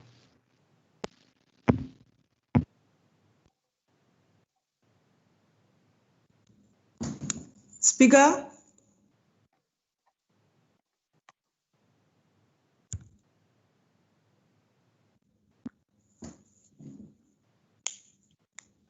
Speaker? Yes. Yes, you're speaking to Pumla from the side of Women's League. I'm in fully support of Ward 8 as ANC. Thank you.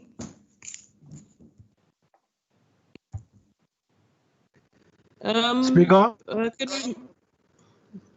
Speaker? Yes. Thank you very much, Speaker. As SAIC, we fully support the proposal of the Comrade Aseza that the portion of Etembeni all the way Congodia West to be part of Ward 8. Thank you very much. Okay. Bongani, I see your hand is up. Yes, Speaker, we are, as Sango, we are in fully support of the Ward 8 proposal. Thank you, Speaker. Thank you, Sanko. Speaker? Yes. Speaker? Chris from the LFA. We are in support of the proposal of Comrade Aseza, Speaker. As we all know, that what the challenges we are facing when we take that portion to Ward 4. As he has alluded, that the VT is closer to Ward 8. So we support that portion of Temven must go back to Ward 8. Thank you, Speaker. Thank you. Is there no one else? Then we can move to Ward 9.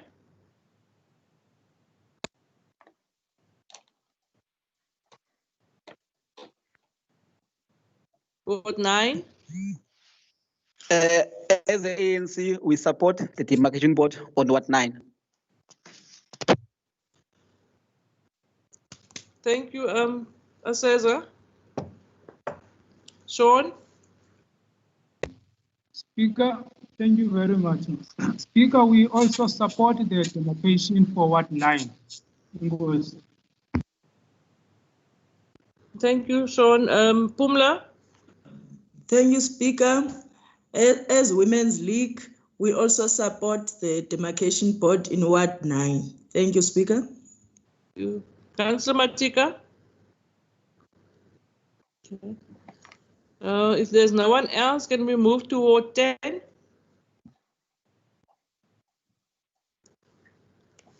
Ward 10?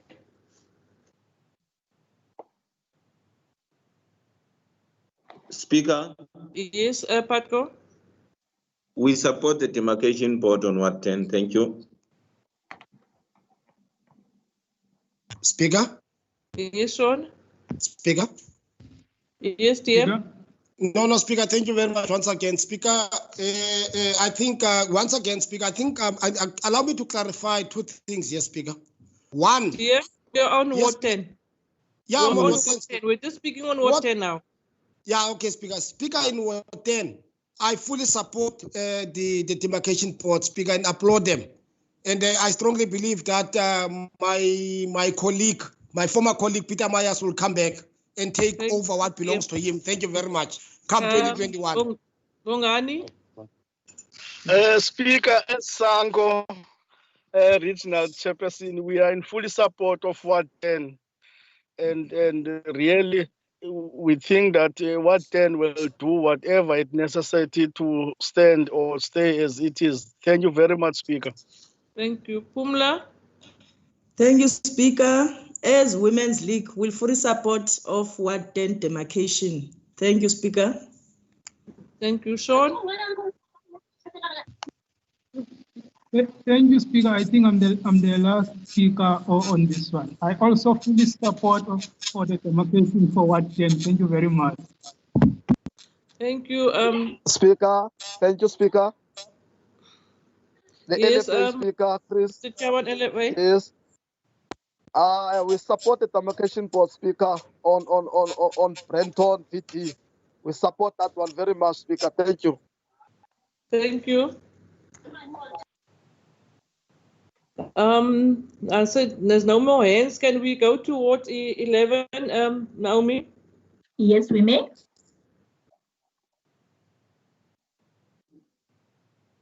Anyone on Ward 11? Pumla, I see your hand is up. Speaker, Yes, Patko? we support the demarcation board on Ward 11, Speaker. Thank you very much. Thank you. Sean? Thank you, Somlomo. Speaker, we also fully support the demarcation for Ward 11. Ngos. Thank you, Sean.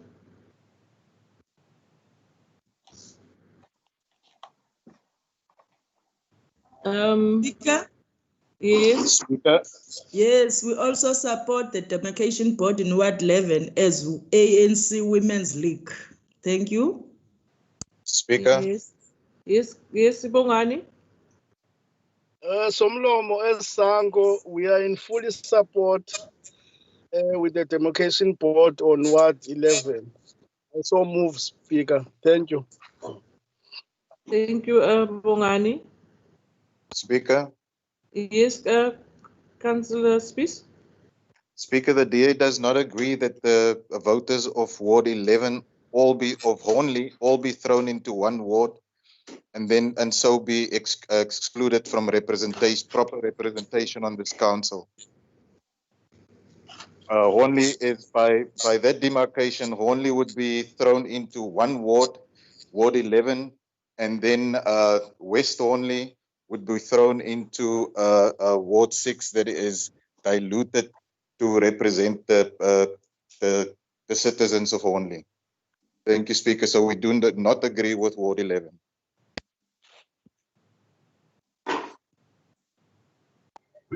Speaker? Yes. Chris from LFA, Speaker. Yes, Chris.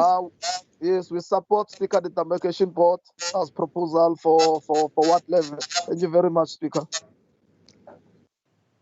Thank you, Chris. Bongani, want to say something? To end, Bongani?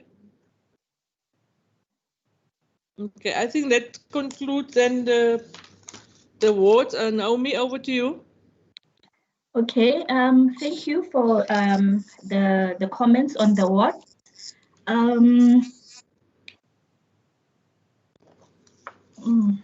Where's my meeting now? I just wanted to share, what's happening here now? Something quickly. I hope you can see on the screen there. There's a map with many colors. Yes. You were asking me about Ward 3. Why did we change Ward 3? So I was looking at it now. What happened was that Ward 11, as it was in 2016, was below the norm, right? So because it was below the norm, if we had kept it as the 2016 wards, it had 2,870, which was below the norm. So what we did to remedy that situation, we then took this VD. I think it's only, let me just get my identification too quickly.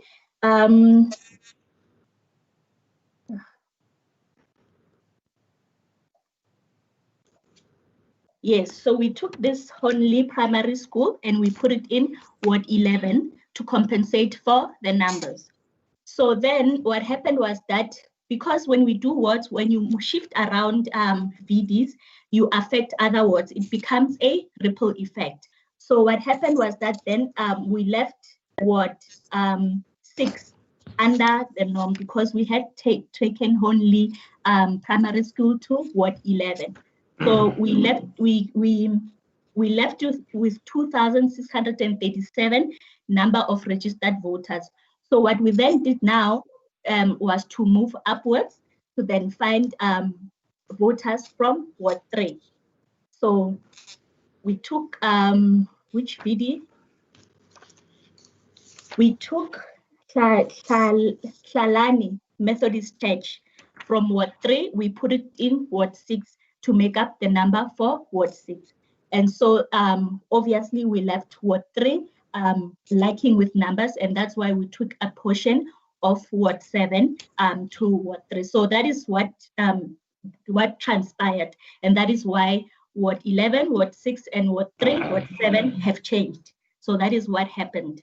So, but if you are not satisfied with the way in which we have solved this problem, obviously this is your time then to say how best can we then solve this problem.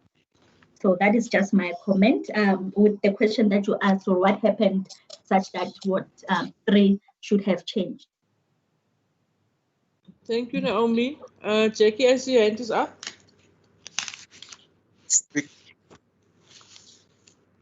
Jackie? Thank you, Speaker. I would have thought that maybe I would want to say one word or two, but only in the end.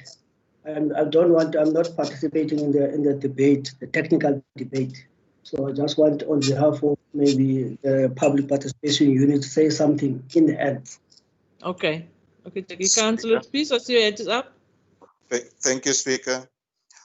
So, Speaker, that is exactly the type of motivation that we are requesting from Naomi, that she can, for the wards where they have made changes, that they can please forward the motivations for those changes to the different stakeholders, so that we don't argue about something that makes sense to the demarcation board, that they have clear and obvious motivation for the changes that they can defend and that they can rationalize to us, so that we can avoid unnecessary objections. So the explanation that Naomi just gave us for the changes to Ward 11, if she can do that per ward for us, then we don't make her work unnecessary, or the board's work unnecessarily more difficult, when we understand what their motivation was to make the changes in the first place. Thank you very much, Speaker. Thank you, Councillor Spies. Naomi, did you hear that request from Councillor Spies, if possible? Okay. Yes. So you want me to go word by word? No. He said you must send all the motivations around your proposals as a demarcation board to all the relevant stakeholders. We will give you you will send it to us and we will send it to them. Okay, that's fine. That's fine, I can do that. Okay, thank you, Naomi. Naomi, I just need Jackie to speak before Councillor Spies, your hand still up. No, Speaker, I just want to thank you for the opportunity to participate in this meeting. And I want to thank everybody for the good old memories of the ANC AGMs. Thank you. Bye-bye. Councillor Meyer?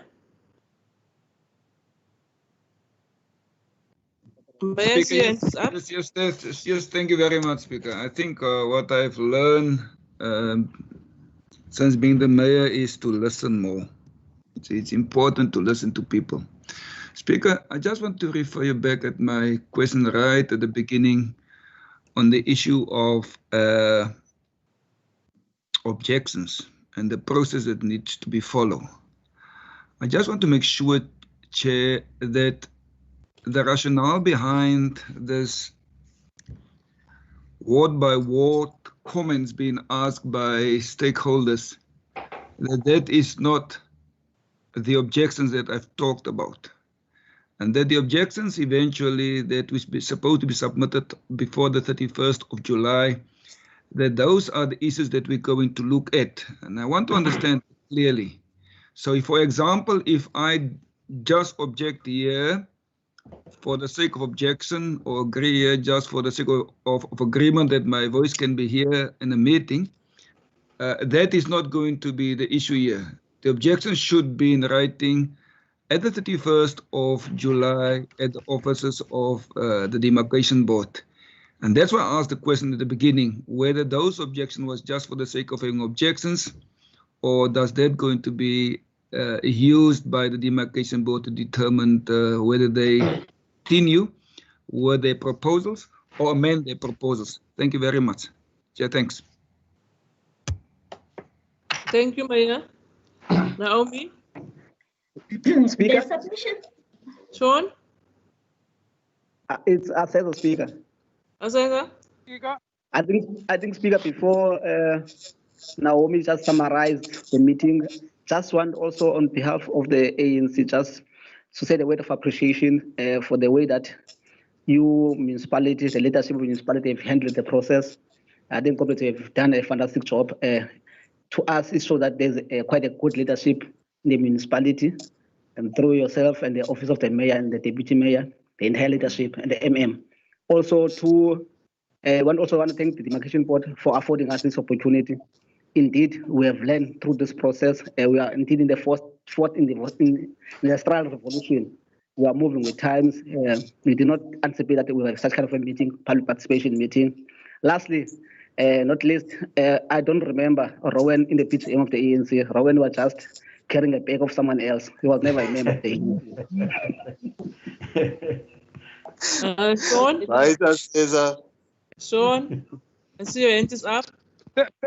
Yes, Speaker. Thank you very much, man, Speaker. Speaker, I think on behalf of Samu Naisna, we want to also to thank this opportunity and then also thank the council at last to acknowledge that Samu is a stakeholder on this council. So we really appreciate it. Also to the words of appreciation to the demarcation board, we say thank you very much for the good work you are doing, and all the stakeholders out there. Let's keep up the good work. Thanks, Speaker. Thank you, Sean. Jackie, I think you can come in now. Maya, is your hand still up? Speaker. Yes. Ungani? Yes, Speaker, on behalf of Sango, we want to also give a word of thanks to the municipality at large and also your leadership as the ANC and collectively on guiding and looking forward that whatever amendment is being put on place, it will benefit the entire communities at large. So thank you very much, Speaker, with the trust also of the demarcation board, with your guidance through you, Speaker, and the organization of the African National Congress together with Sango. We thank you very much, Speaker, and your guests as well, Naomi, that all will be put in place and on bed, and looking forward to approve and also better our communities at large, irrespective of other parties not being seen eye to eye. But I think this is something that is going to seek clarity on how the communities should be upheld in terms of progressing our communities at large. Thank you, Speaker. Thank you, Sango. Jackie, I think you can come in. Thank you, Speaker. I just want maybe on behalf of the public participation unit, thank every stakeholder that has participated in this very important session. We know that we are in this current situation because of the current pandemic, and recently we as NASDA has been declared as a hotspot. And then when we were given this task by the demarcation board to organize this session, we took it with both our hands. I therefore want to again thank the stakeholders and members of the community that is listening to this session on YouTube. I also want to thank my own unit, and on behalf of it and myself, want to unreservedly apologize for the hiccups that occurred during the course of this session. My apology goes to all the stakeholders, members of the community, the mayor, the acting municipal manager, and the office of the speaker.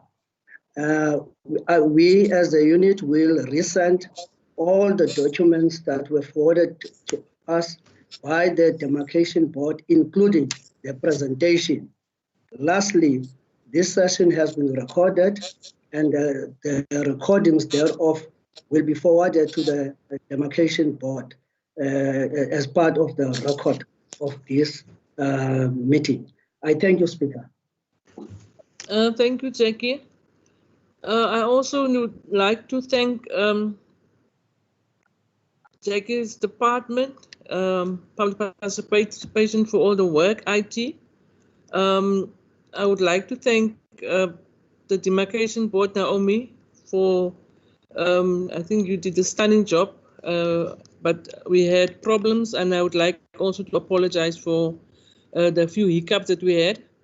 It's something new that we have to get used to, but I think we are getting there. I didn't even know we were meeting today.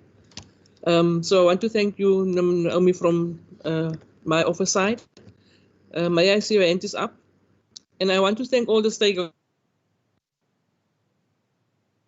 Speaker, thank you very much. As the political lead, let me start by thanking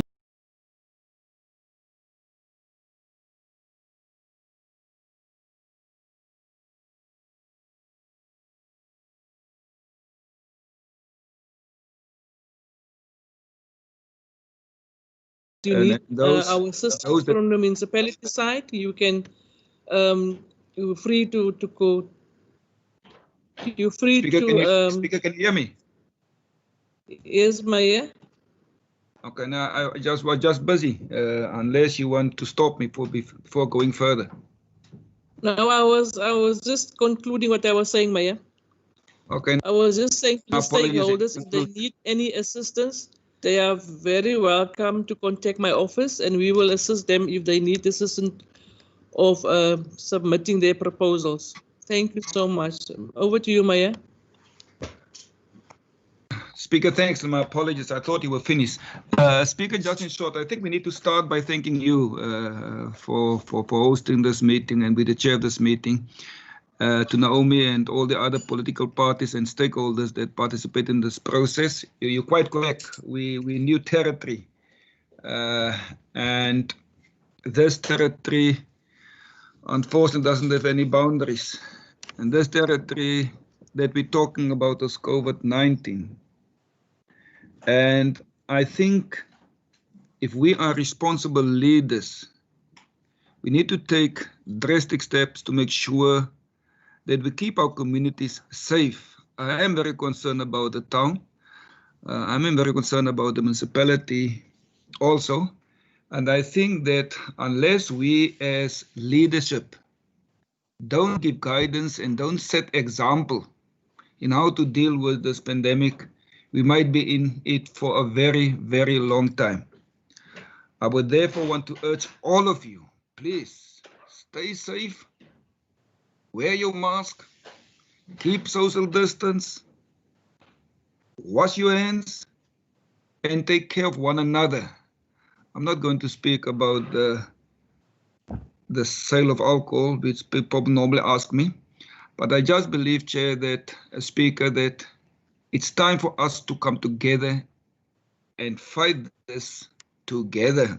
I don't care which political party or institution you represent here. This thing doesn't care whether you're in any political party.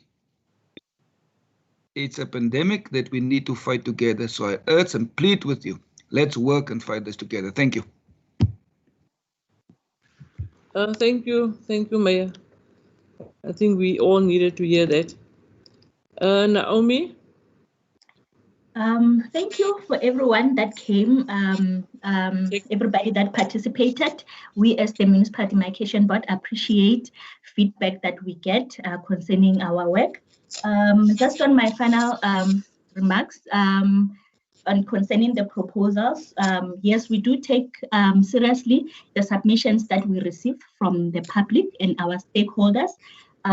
Just a few things, as you have seen when I was showing you the example of Ward 11, how it affected up until Ward 3. So you can see that when you make a proposal, if you have a problem with one ward, you want to fix one ward, please also consider the neighboring ward.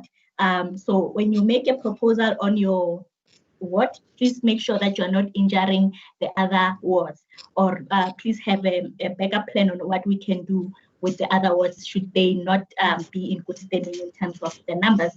And with that, thank you. Yeah, thank you to everyone, the municipality for organizing this meeting.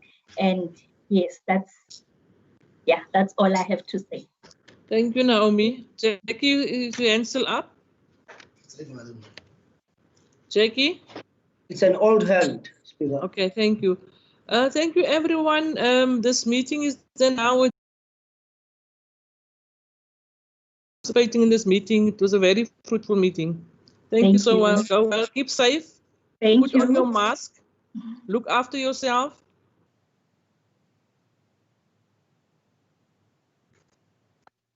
Thank you, Speaker. Thank you very much.